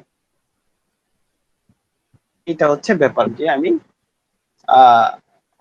সেটব্যাকের মধ্যে থাকতে হবে, সেটব্যাকের বাইরে যাওয়া যাবে। এটা হচ্ছে এমজিসি বের করলাম। এমজিসি বের করার পর নেক্সট হচ্ছে ফার ক্যালকুলেশন। এখন আমি প্ল্যান করে দেখলাম যে ভাইয়া আসলে ভাই আমার একটা কোশ্চেন ছিল। হ্যাঁ ভাইয়া যদি আমাদের প্রজেক্টে দুই পাশে রাস্তা থাকে তাহলে কি দুইটা ফ্রন্ট এবং দুইটা ব্যাক? না না না, একটাই দেখাইতে হবে, একটাই হবে। ফ্রন্ট কোনটা হবে তাহলে, বড় রাস্তাটার দিকে নাকি? হ্যাঁ, বড় রাস্তার দিকে দেখাইলে বেনিফিট বেশি পাওয়া যায়। আচ্ছা, এরকম কি কোনো সময় সিচুয়েশন আসে যে আমার এমজিসি এর এরিয়াটা সেটব্যাক বাদ দেওয়ার পর যে এরিয়াটা তার থেকে বড় আসে, তখন কি কিরকম সিচুয়েশন হবে? না, এটা কখনো হয় নাই আমার, এটা হয়নি। এটা হইতে পারে, হইলো রাস্তা ছোট থাকবে। এটা হইতে পারে যদি প্লটের লেন্থ বড় হয় অথবা পাশে বড় হয়, তখন হইতে পারে। সেক্ষেত্রে আমরা এমজিসি না নিয়ে তাহলে কি সেটব্যাকের এরিয়াটা নিব না, মানে কোনটা? হ্যাঁ, সেটব্যাকের এরিয়া নিতে হবে, ছোটটা। আচ্ছা, এমজিসি না নিয়ে ছোটটা। ওকে। সেটব্যাক ছাড়তেই হবে, সেটব্যাক ছাড়া উপায় নেই। কারণ হচ্ছে সেটব্যাকটা হচ্ছে অন্য আরেকটা বিল্ডিং এর সাথে যাতে আমাদের গ্যাপ থাকে, আলো বাতাস যাতে করতে পারে, শো করতে পারে। একটা ভাই বলছিলেন যে রাস্তা যদি রিকোয়ারমেন্টের থেকে বড় থাকে তাহলে আমরা ফারটা বেশি নিতে পারবো। হ্যাঁ, ফারটা বেশি নেওয়া যায়। মানে কতটুকু বড় থাকলে, মানে রেশিও আসলো যে 0.52 মনে হয় একটা দেখাইছিলেন, মানে এটা লিমিটটা কি? আচ্ছা, ঠিক আছে, আমি দেখাচ্ছি। ফার এই জায়গায় এক্সট্রা ফার, যেটা এক্সট্রা ফার ইকুয়াল টু হচ্ছে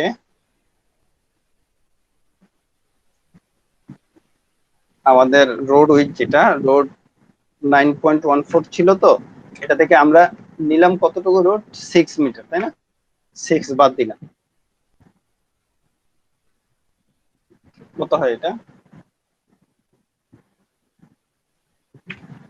হচ্ছে 0.05 আর হচ্ছে 0.3।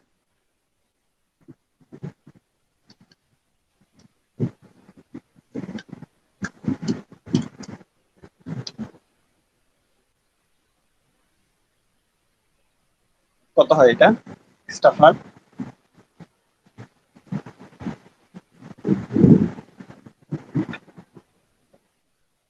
0.52। তার মানে এটা হচ্ছে আমাদের এক্সট্রা ফার। তাহলে টোটাল ফার কত হচ্ছে? Total FAR equal to 3.5 plus 0.5,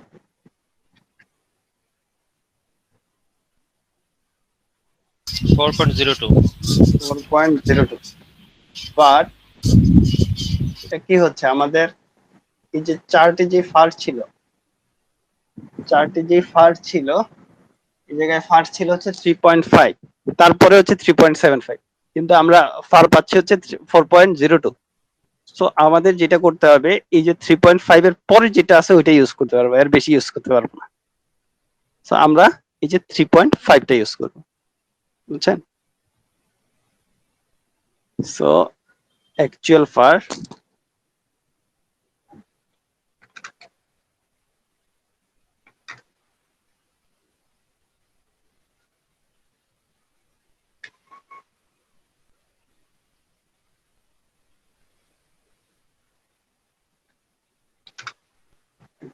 হচ্ছে 3.75। এটা কি ক্লিয়ার? তাহলে ভাই আমার টোটাল ফার যত বেশি আসুক না কেন আমি পরের স্টেপটা ক্রস করতে পারবো? হ্যাঁ, পরের স্টেপটা ক্লোজ করা যায় না। আচ্ছা, আর যদি আমার টোটাল ফারটা 3.75 এরও কম আসতো, ধরেন 3.7 আসতো, তাহলে কি আমি 3.7 ইউজ করতে, না 3.7 ইউজ করতে। আচ্ছা, 3.7 ইউজ করতে। জি, ঠিক আছে ভাইয়া।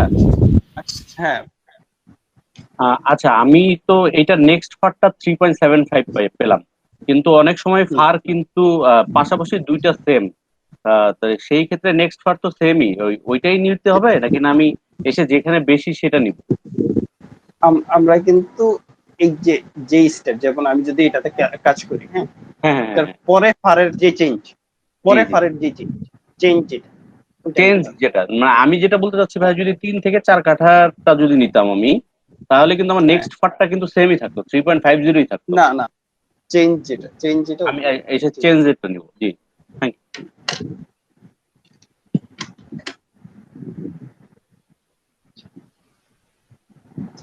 তাহলে আমরা এমজিসি ক্যালকুলেট করলাম। এখন এমজিসি ক্যালকুলেট করলে আমাদের যেই জায়গা পাচ্ছি, যেমন আমি হচ্ছে 500 সামথিং পাচ্ছি, 550 পাচ্ছি।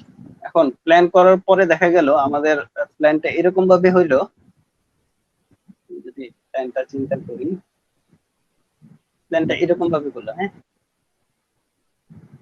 এরকম কোথাও দেখা যায় যে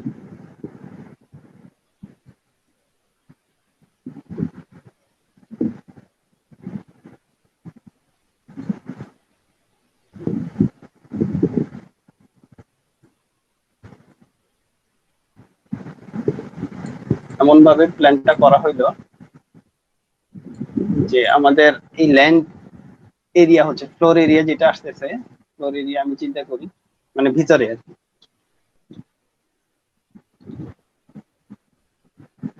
এরিয়া আসতেছে ধরলাম 1850। সত্যি বুঝতে পারছেন কি আমি কি বলছি? মানে ফ্লোর প্ল্যান করার পরে দেখা যায় যে আমাদের এমজিসি তে যেটা আসতেছে ওইটাই তো আমরা ফুল ইউজ করি না, আমরা হচ্ছে আরেকটু কমাই নিই, তাই না? আরেকটু কমাই নিই। সো আমি যেটা করলাম 2250 পাচ্ছি, তো আমি হচ্ছে 1850 নিচ্ছি, বাকিটা নিচ্ছি না। তাহলে এখন আমরা কয়টা ফ্লোর পাচ্ছি ওইটা বের করবো। এটা কিভাবে বের করবো? যেমন হচ্ছে আমার ফ্লোর এরিয়া, প্রতিটা ফ্লোর এরিয়া 850 করে, তার অনুযায়ী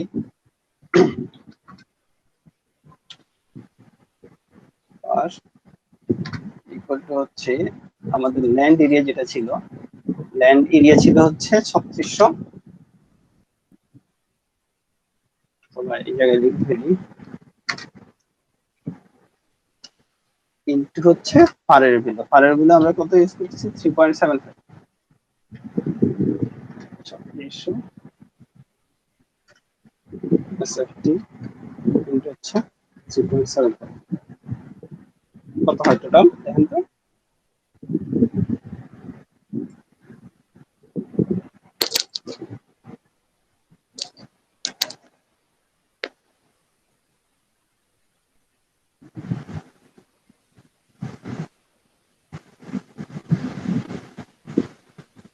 তেরো হাজার পাঁচশো 13,500।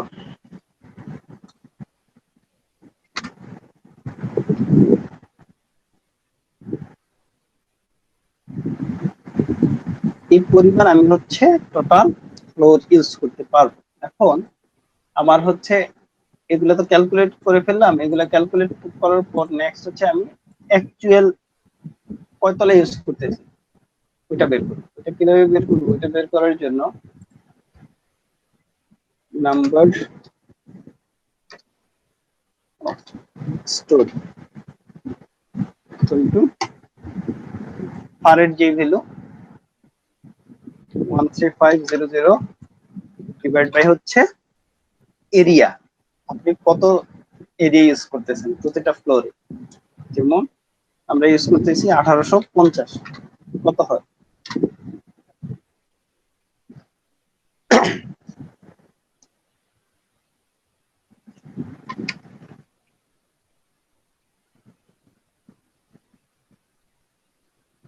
Seven point three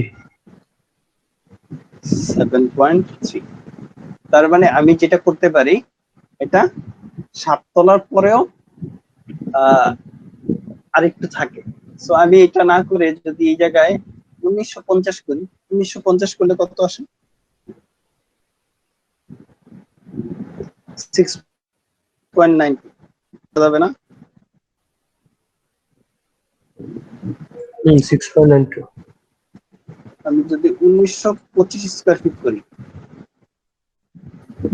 25 square feet করলে 7.0 0.13 আসে। তার মানে আমি 1925 করে প্রতিটাতে যদি ইউজ করি তাহলে আমি পাবো হচ্ছে 7 তলা। তাহলে আমার বিল্ডিং হচ্ছে গ্রাউন্ড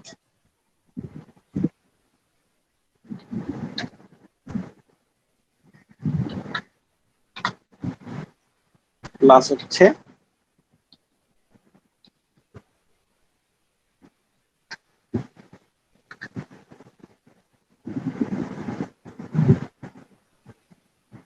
গ্রাউন্ডটা হবে পার্কিং,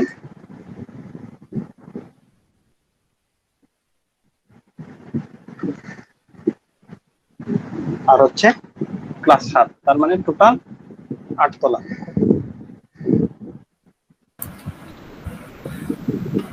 এখানে বেসমেন্ট ফ্লোরটা তাহলে বাদ যাবে।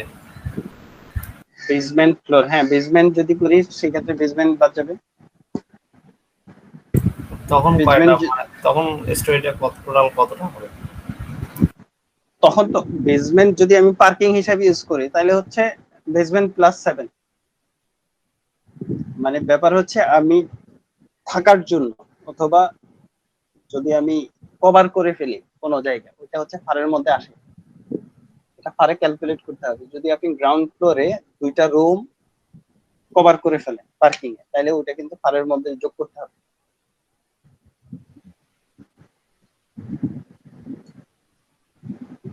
তার মানে ফারের হিসাব যেটা, ব্যাপারটা হচ্ছে এই যে টোটাল 1350 আসতেছে, তো 1350 13,500 এটা হচ্ছে ফার্স্ট ফ্লোর প্লাস হচ্ছে সেকেন্ড প্লাস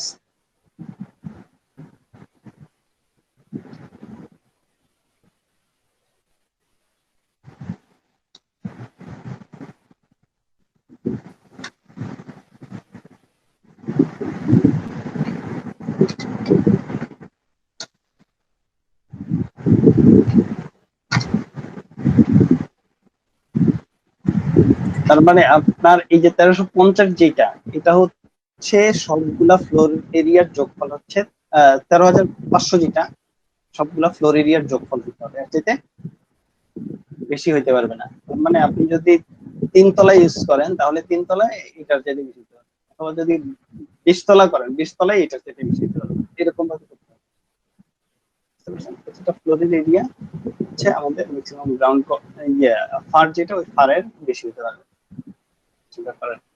ধরেন অনেকে যেটা করে টিপিক্যাল ফ্লোর স্ল্যাব না নিয়ে ভেরিয়েশন করে, যেমন আমি প্রথম 1800 ইউজ করলাম, এরপরে হচ্ছে 1500 করলাম, এরপরে 1200 করলাম, এরকম করে যদি করে সেক্ষেত্রে প্রতিটা ফ্লোরের এরিয়া যোগ করে করে তারপরে বের করতে হবে, এরকম যদি করতে হয় আর কি।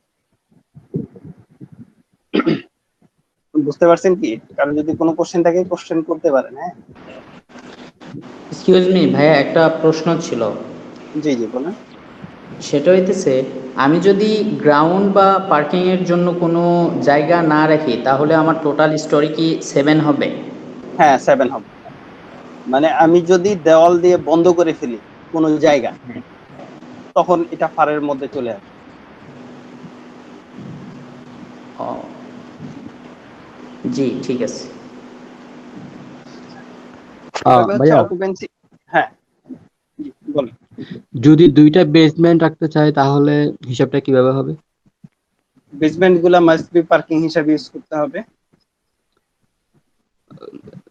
আহ, মানে যদি 2টা রাখি তাহলে কি আমি এখানে যে 7.7 পাইছি, 7.03 পাইছি, তাহলে আমার কয়তলা করা যাবে? উপরে আপনি রেসিডেন্সিয়াল ফ্লোর ইউজ করতে পারেন, কিন্তু বেসমেন্ট হিসাবে আপনি 2 তলা রাখেন, সমস্যা নেই, এটাতে সমস্যা নেই। তাহলে কি উপরে কি 7 তলা করা যাবে মানে? হ্যাঁ হ্যাঁ 7 তলা করা যাবে, মানে ওইগুলা আচ্ছা ঠিক আপনার আছে। বন্ধ করা যাবে না। আবার বেসমেন্টের ব্যাপারে আরেকটা ব্যাপার আছে, আপনার এই যে এমজিসির যে ব্যাপারটা, ওইটার বেশি নেওয়া যাবে না, এটা ওই অংশটা ফাঁকা রাখতে হবে। আচ্ছা, ধন্যবাদ।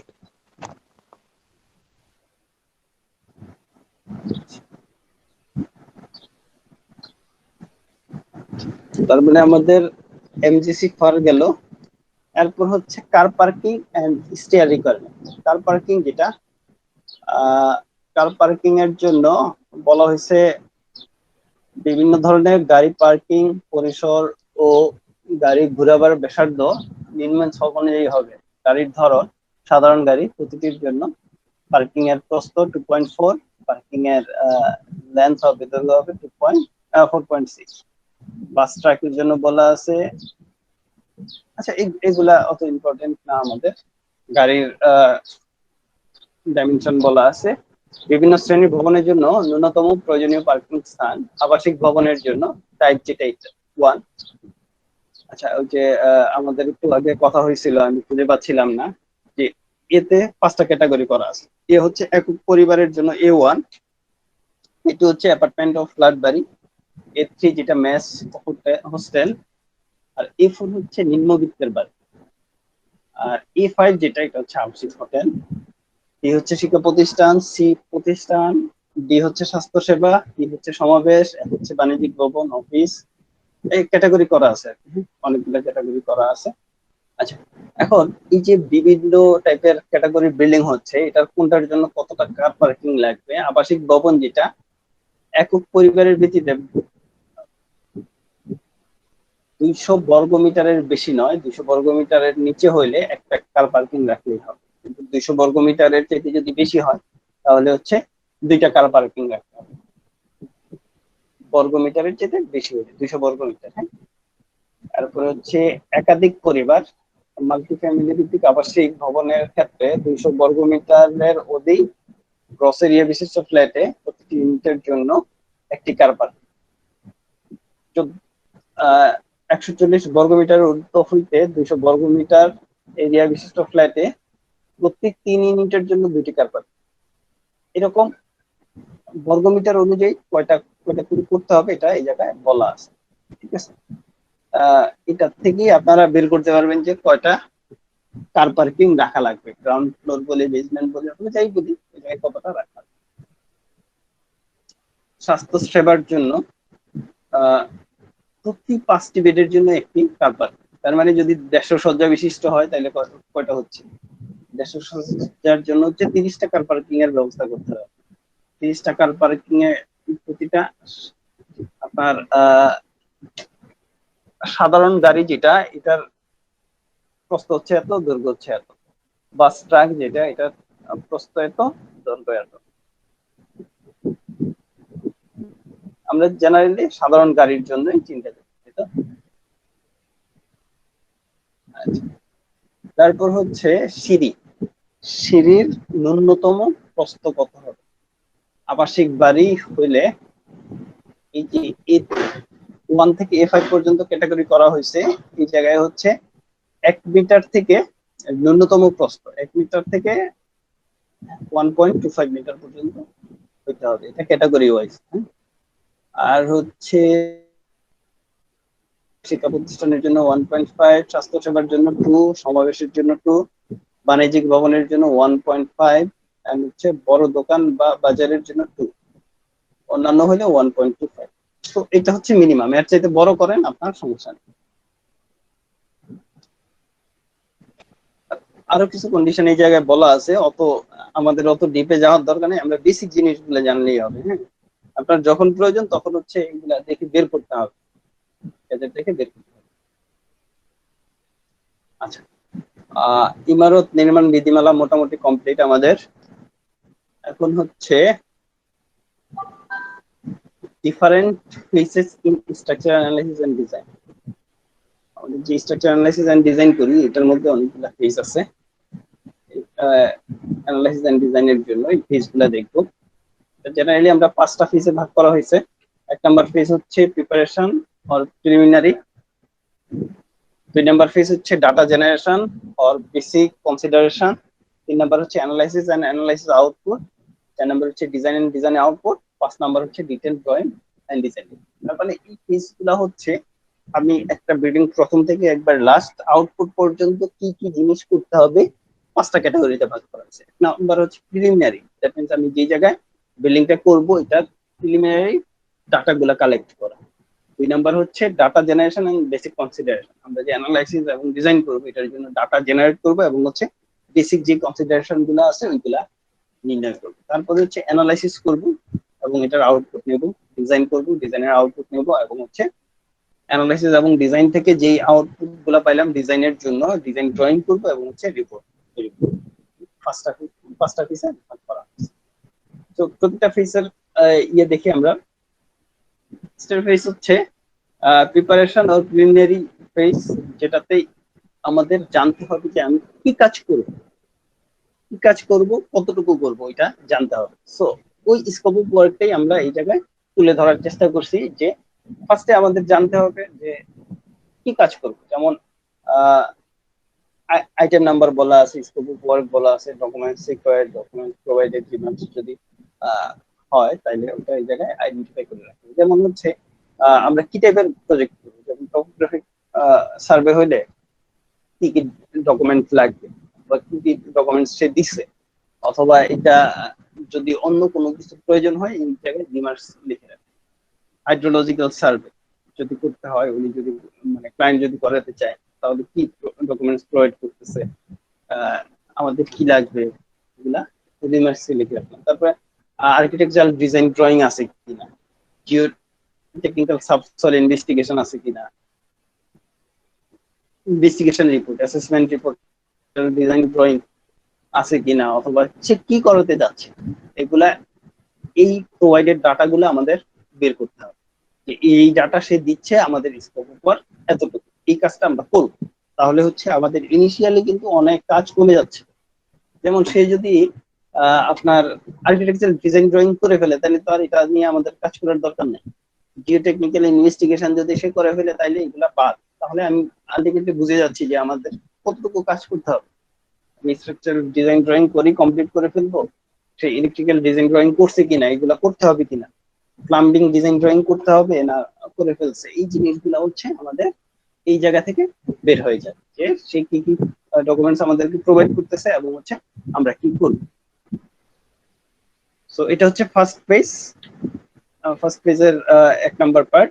আর 2 নাম্বার পার্ট হচ্ছে প্রজেক্ট ইনফরমেশন। দ্যাট মিন্স আমি এই জায়গা থেকে আইডেন্টিফাই করলাম যে আমি কি কাজ করব, ওইটার উপর বেস করে আমি হচ্ছে এটাতে প্রজেক্টের ইনফরমেশন গুলা কালেক্ট করব। যেমন হচ্ছে ফার্স্টে ক্লায়েন্ট ইনফরমেশন, তারপর প্রজেক্টের লোকেশন, সাইট ইনফরমেশন। ক্লায়েন্ট ইনফরমেশনে আমরা যেটা রাখার চেষ্টা করব, নাম রাখার চেষ্টা করব, ক্লায়েন্টের নাম, তারপর হচ্ছে address, profession, contact number, email, যাতে ওনার সাথে ফিউচারে যোগাযোগ করা যায় অথবা ওনার ডাটাটা আমাদের কাছে থাকে। তারপর হচ্ছে প্রজেক্ট লোকেশন, আপনি যেই প্রজেক্ট হবে এটা যদি প্লট হয়, প্লট এরিয়া কত হবে, প্লট নাম্বার, কোথায় অবস্থিত, ডিস্ট্রিক্ট, ডিভিশন, গুগল আর্থ লোকেশনটা লিখে দিলে ভালো হয়, তাহলে আমরা খুব সহজেই বুঝতে পারি যে এটা এই জায়গায় হবে। তো এটা হচ্ছে প্রজেক্ট লোকেশন। এবং আলটিমেটলি হচ্ছে সাইট ইনফরমেশন। সাইট ইনফরমেশন বলতে বোঝাচ্ছি যে আমাদের সাইট যেটা আছে এটা কি আসলে ওপেন সাইট আছে, না এটাতে আগে কোনো বিল্ডিং ছিল, কোনো শেড ছিল, এখন কি অবস্থায় আছে, আশেপাশে কি আছে, রোড কতটুকু আছে, এই জিনিসগুলো। সো এটার জন্য ফার্স্টে আমরা যেটা করি, utility service line, buildings, walls and other property, যদি এটা আশেপাশে কোনো কিছু থেকে থাকে ওইগুলা ইনফরমেশন নেওয়ার চেষ্টা করি। অ্যাডজাসেন্ট রোড, পাশে কি রোড আছে ওইটা, রোড লেভেল থেকে কি লেভেলে আছে, এরপরে ইজিআর, এক্সিস্টিং গ্রাউন্ড লেভেল, ওই প্লটে এটা কতটুকু উপরে অথবা নিচে আছে, কোথায় আছে, তারপরে হচ্ছে ওই প্লটের প্লিন্থ লেভেলটা কোথায় হবে। রোড লেভেল থেকে জেনারেলি আমরা চাই 2.5 ফিট 3 ফিট উপরে হয় যাতে প্লিন্থ লেভেল। সো ওইটা হচ্ছে ক্লায়েন্টের সাথে ডিসকাস করে নেওয়া যায়। তো এটা হচ্ছে প্রজেক্ট ইনফরমেশন শীট। ঠিক আছে, ফার্স্টে হচ্ছে কি করলাম, আমরা কাজের স্কোপ অফ ওয়ার্কটা আইডেন্টিফাই করলাম, তারপরে হচ্ছে প্রজেক্ট ইনফরমেশন শীটটা তৈরি করলাম। প্রজেক্ট ইনফরমেশন শীটে আরেকটা আছে হচ্ছে সাইট ইনফরমেশন নেওয়ার পর বিল্ডিং ইনফরমেশন। বিল্ডিং ইনফরমেশনে কি কি থাকতেছে, অকুপেন্সি টাইপ, দ্যাট মিন্স ওই যে এ থেকে A5 পর্যন্ত যেরকম এরকম আমাদের আইডেন্টিফাই করে নিতে হবে যে আমি কি টাইপের বিল্ডিং করবো, কি অ্যাপার্টমেন্ট বিল্ডিং হবে, না আবাসিক হোটেল হবে, না কমার্শিয়াল বিল্ডিং হবে। এই জায়গা থেকে আমরা আইডেন্টিফাই করব নাম্বার অফ স্টোরি, ক্লায়েন্ট কয়তলা চাচ্ছে, তারপরে হচ্ছে story height, building height restriction যদি কোনো ইয়ে থেকে থাকে, সিভিল এভিয়েশনের কোনো রুলস থেকে থাকে, এটা লিমিটেশনটা জানতে হবে। Number of unit per floor, measurement floor, that means client কয়টা ফ্লোর যাচ্ছে, পার ফ্লোরে কয় ইউনিট যাচ্ছে, এটা স্ট্রাকচারাল টাইপ। এটা জেনারেলি ক্লায়েন্ট বলে না, এটা হচ্ছে আমাদের রিকোয়ারমেন্ট। যদি আর্কিটেক্ট থাকে সেক্ষেত্রে আর্কিটেক্ট বলে যে না আপনি কলাম বড় না দিয়ে এই জায়গায় শেয়ার ওয়াল করে, অথবা পেরিফেরিতে এই টাইপের স্ট্রাকচার হবে। আর্কিটেক্ট মাঝে মধ্যে আমাদেরকে এই জিনিসগুলা বলে যে আপনার স্ট্রাকচারের টাইপটা কি হবে, স্ট্রাকচারাল সিস্টেম। তারপর হচ্ছে বিল্ডিং ফুটপ্রিন্ট এরিয়া, বিল্ডিং এর ফুটপ্রিন্ট এরিয়াটা যেটা আমরা হচ্ছে ওই যে এমজিসি থেকে, তারপর হচ্ছে পার ক্যালকুলেশন থেকে বের করি। এটা আপনারা কি শুনতে পাচ্ছেন আমাকে? হ্যালো? জি ভাই, জি শুনতে পাচ্ছি ভাই। তারপরে হচ্ছে number of basement, parking facilities, তারপর গ্রাউন্ড ফ্লোর ফ্যাসিলিটিস, রুফে কি টাইপের ফ্যাসিলিটিস তার লাগবে, কমিউনিটি স্পেস লাগবে কিনা, lift requirement and measurement, underground water requirement, location, septic tank requirement and location, overhead water tank requirement and location, ramp requirement, location, type of coarse aggregate. That means আমাদের ক্লায়েন্টের কাছ থেকে যত information collect করা যায়, যত বেশি ইনফরমেশন কালেক্ট করা যায় তত আমাদের জন্য সুবিধা। কিছু জিনিস আমরা নিজেরাও বের করতে পারবো, যেমন আন্ডারগ্রাউন্ড ওয়াটার রিজার্ভারের তার রিকোয়ারমেন্ট কত হবে, ওই বিল্ডিং এ কতজন লোক থাকবে, ওই অনুযায়ী আমরা রিকোয়ারমেন্ট বের করতে পারবো। লোকেশনটা অথবা ক্লায়েন্ট বলবে যে না এই জায়গায় না করে ওই জায়গায়, এই জায়গায় হলে ভালো হয়। তো এরকম এরকম জিনিস থাকবে যে এই লিস্টটা যদি আমরা করি, অথবা অনেক জিনিস মিসিং হইতে পারে, কারণ ক্লায়েন্ট তো ইনিশিয়াল যেহেতু করবে সেক্ষেত্রে সে অনেক কিছু বলতে পারবে না। তো আমরা চেষ্টা করব যতটা ম্যাক্সিমাম ইনফরমেশন রেখে দেওয়া যায়। যদি এই ইনফরমেশন গুলো রাখি তাহলে হচ্ছে আমাদের ডিজাইন ড্রয়িং করার জন্য অনেক সুবিধা। তারপর হচ্ছে data generation and basic consideration. Data generation হচ্ছে আমি বিল্ডিং যে করব, কি টাইপের বিল্ডিং করব, কয়তলা করব, বেসমেন্ট কয়টা হবে, সবই তো রেখে দেওয়া হয়েছে প্রজেক্ট ইনফরমেশন। এরপর হচ্ছে আমরা ডাটা জেনারেট করব যে ম্যাটেরিয়াল, আমি কি টাইপের ম্যাটেরিয়ালস ইউজ করবো, এভেলেবল ম্যাটেরিয়ালস কি হবে ওই সাইডের জন্য, কোথায় হবে, ওই সাইড অনুযায়ী কি ম্যাটেরিয়ালস অ্যাভেলেবল হবে, ওইটা আমি ম্যাটেরিয়াল স্পেসিফিকেশন। অথবা যদি ক্লায়েন্ট বলে দেয় যে না আমি স্টোন চিপস দিয়ে করবো না, আমি ব্রিক চিপস দিয়ে করবো, তখন এই ম্যাটেরিয়ালস স্পেসিফিকেশন গুলো আমাদের রেখে দেওয়া যে কি টাইপের সেই স্ট্রাকচার করতে যাচ্ছে। তারপর হচ্ছে জিওমেট্রি। জিওমেট্রিতে আসলে ক্লায়েন্টের ওইরকম কোনো কাজ নাই, এটা হচ্ছে আমাদের যে আমি যে জায়গায় বিল্ডিংটা হবে এক্স অ্যাক্সিসে কয়টা গ্রিড করবো, ওয়াই অ্যাক্সিসে কয়টা গ্রিড করবো, তারপরে ইনিশিয়ালি কলাম সাইজ কি হবে, লোকেশন কোথায় হবে, beam size, beam location, shear wall or core wall thickness and location, slab extent, slab periphery কোথায় কি হবে, থিকনেস হবে, ভয়েড যদি থাকে ভয়েড কোথায় হবে, স্টেয়ারকেস লোকেশন উইথ ডাইমেনশন, তারপরে হচ্ছে overhead water tank and underground. তার মানে আমি ক্লায়েন্টদের কাছ থেকে যে ইয়েগুলা রিকোয়ারমেন্ট গুলা রাখলাম, স্কোপ অফ ওয়ার্ক রাখলাম, তারপর হচ্ছে ওনার ইনফরমেশন রাখলাম, এরপর হচ্ছে আমাকে আর্কিটেকচারাল ড্রয়িং করতে হবে। আর যদি আর্কিটেকচারাল ড্রয়িং করেই দেয়, ওইটার অনুযায়ী আমাদের গ্রিড এবং হচ্ছে কলামের সাইজ, লোকেশন টোকেশন সব দিয়ে প্রিলিমিনারি একটা জিওমেট্রি জেনারেট করে এটা হচ্ছে আর্কিটেক্টের সাথে কথা বলতে হবে। তখন হচ্ছে আমরা ফাইনাল মডেলিং এর দিকে যেতে পারবো। ঠিক বলেন, কেউ কিছু বলতে যাচ্ছেন? জি এক্সকিউজ মি ভাইয়া, ওই যে হ্যাঁ। OHWT এবং UGWR এগুলোর ফুল মিনিং একটু বলে দিলে ভালো হয়। OHWT ওভারহেড ওয়াটার ট্যাঙ্ক, আর UGWR দিয়ে underground water reserve. Water reserve. Thank you. আচ্ছা, ভাইয়া একটা জানা ছিল যে ডিজাইন রিপোর্ট যেটা, এটা কি বোঝাচ্ছে আসলে? হ্যাঁ এগুলা যাচ্ছি, পরে যাচ্ছি, এটা আর অনেক পরের ব্যাপার। হ্যাঁ ও আচ্ছা আচ্ছা, হ্যাঁ আমি বুঝতে পারিনি।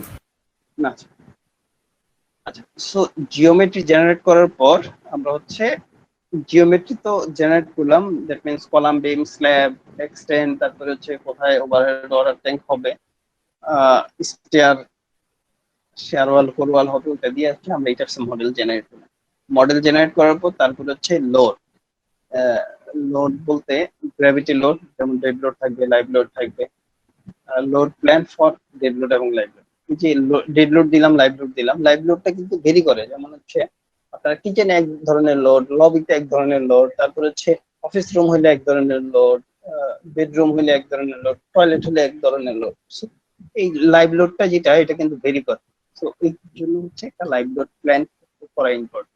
তারপরে ডিপ লোডের মধ্যে যে জিনিসগুলো আছে, ফ্লো ফিনিশ আছে, র্যান্ডম ওয়াল আছে, ফিক্স পার্টিশন ওয়াল আছে, তারপরে হচ্ছে আপনার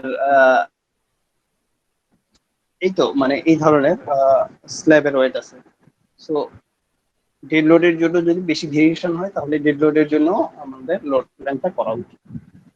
তো লোড প্ল্যান করলাম,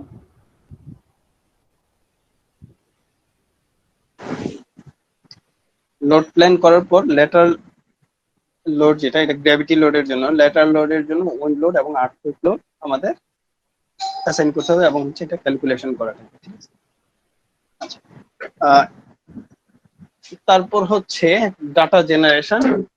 ডাটা জেনারেশনে যেটা যেটা করতে হবে, ডাটা জেনারেশনে আমাদের ফার্স্টে যেটা করতে হবে, কোড ডেফিনেশন ফর ডিজাইন। আমাদের যে কোড আছে ওই কোডটা কোনটার সাথে কমপ্লাই করে ইটেপসে ওইটা জানতে হবে। ওইটা জানার পর আমাদের ওই কোড অনুযায়ী, যেমন ইটেপসে তো আর বিএনবিসি দেওয়া নাই, তাই না?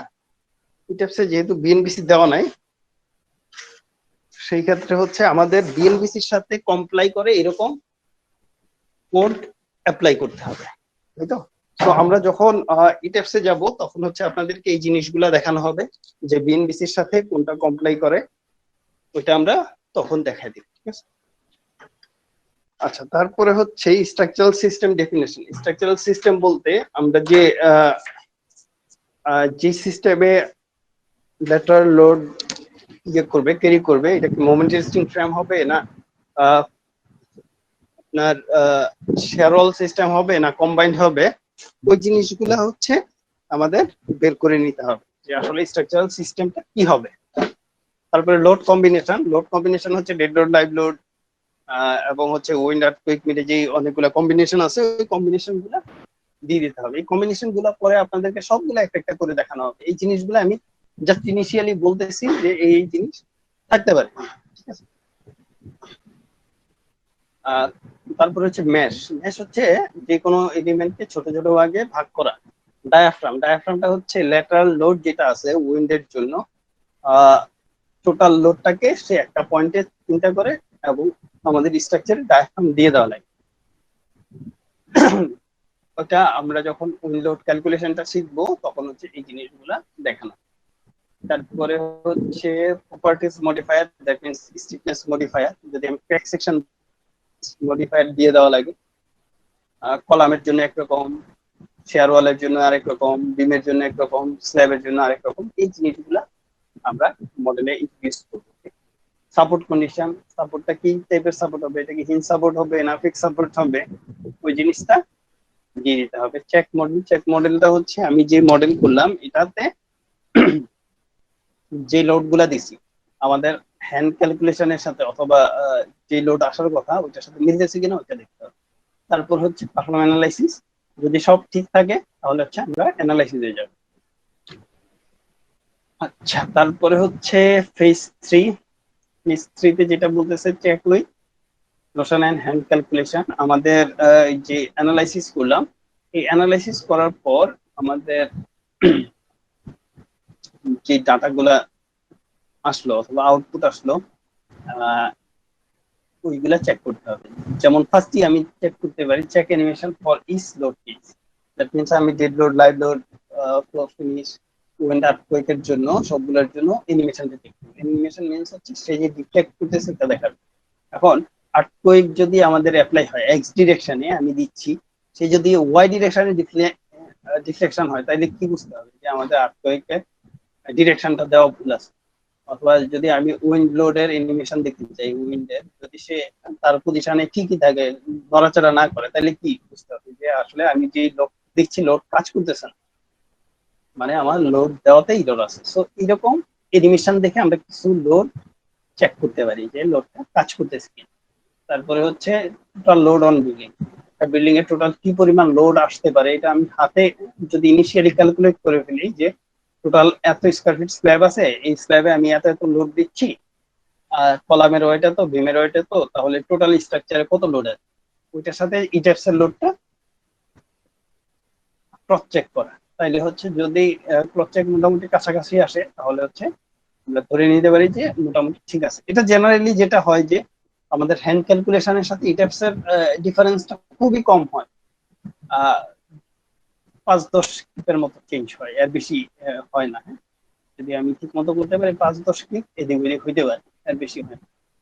Check per square feet load, এটা পার স্কয়ার ফিট লোড বলতে আমাদের যে কোনো রেসিডেন্সিয়াল বিল্ডিং যদি হয় আমরা পার স্কয়ার ফিট ধরে থাকি যে 300 থেকে 310 স্কয়ার পাউন্ড পার স্কয়ার ফিট লোড আসে। এখন আমি যদি একটা কলামের ট্রিবিউটারি এরিয়া জানি এবং হচ্ছে এই লোডটা দিয়ে যদি আমি মাল্টিপ্লাই করে দিই কত তোলা আছে ওইটাকে, তাহলে হচ্ছে আমি একটা বেস সাপোর্টে কি পরিমাণ রিঅ্যাকশন আসতেছে ওইটা পাচ্ছি। ওইটা থেকে আমি আসলে চেক করতে পারি যে আসলে আমাদের স্ট্রাকচারটা ইয়ে আছে কিনা, মানে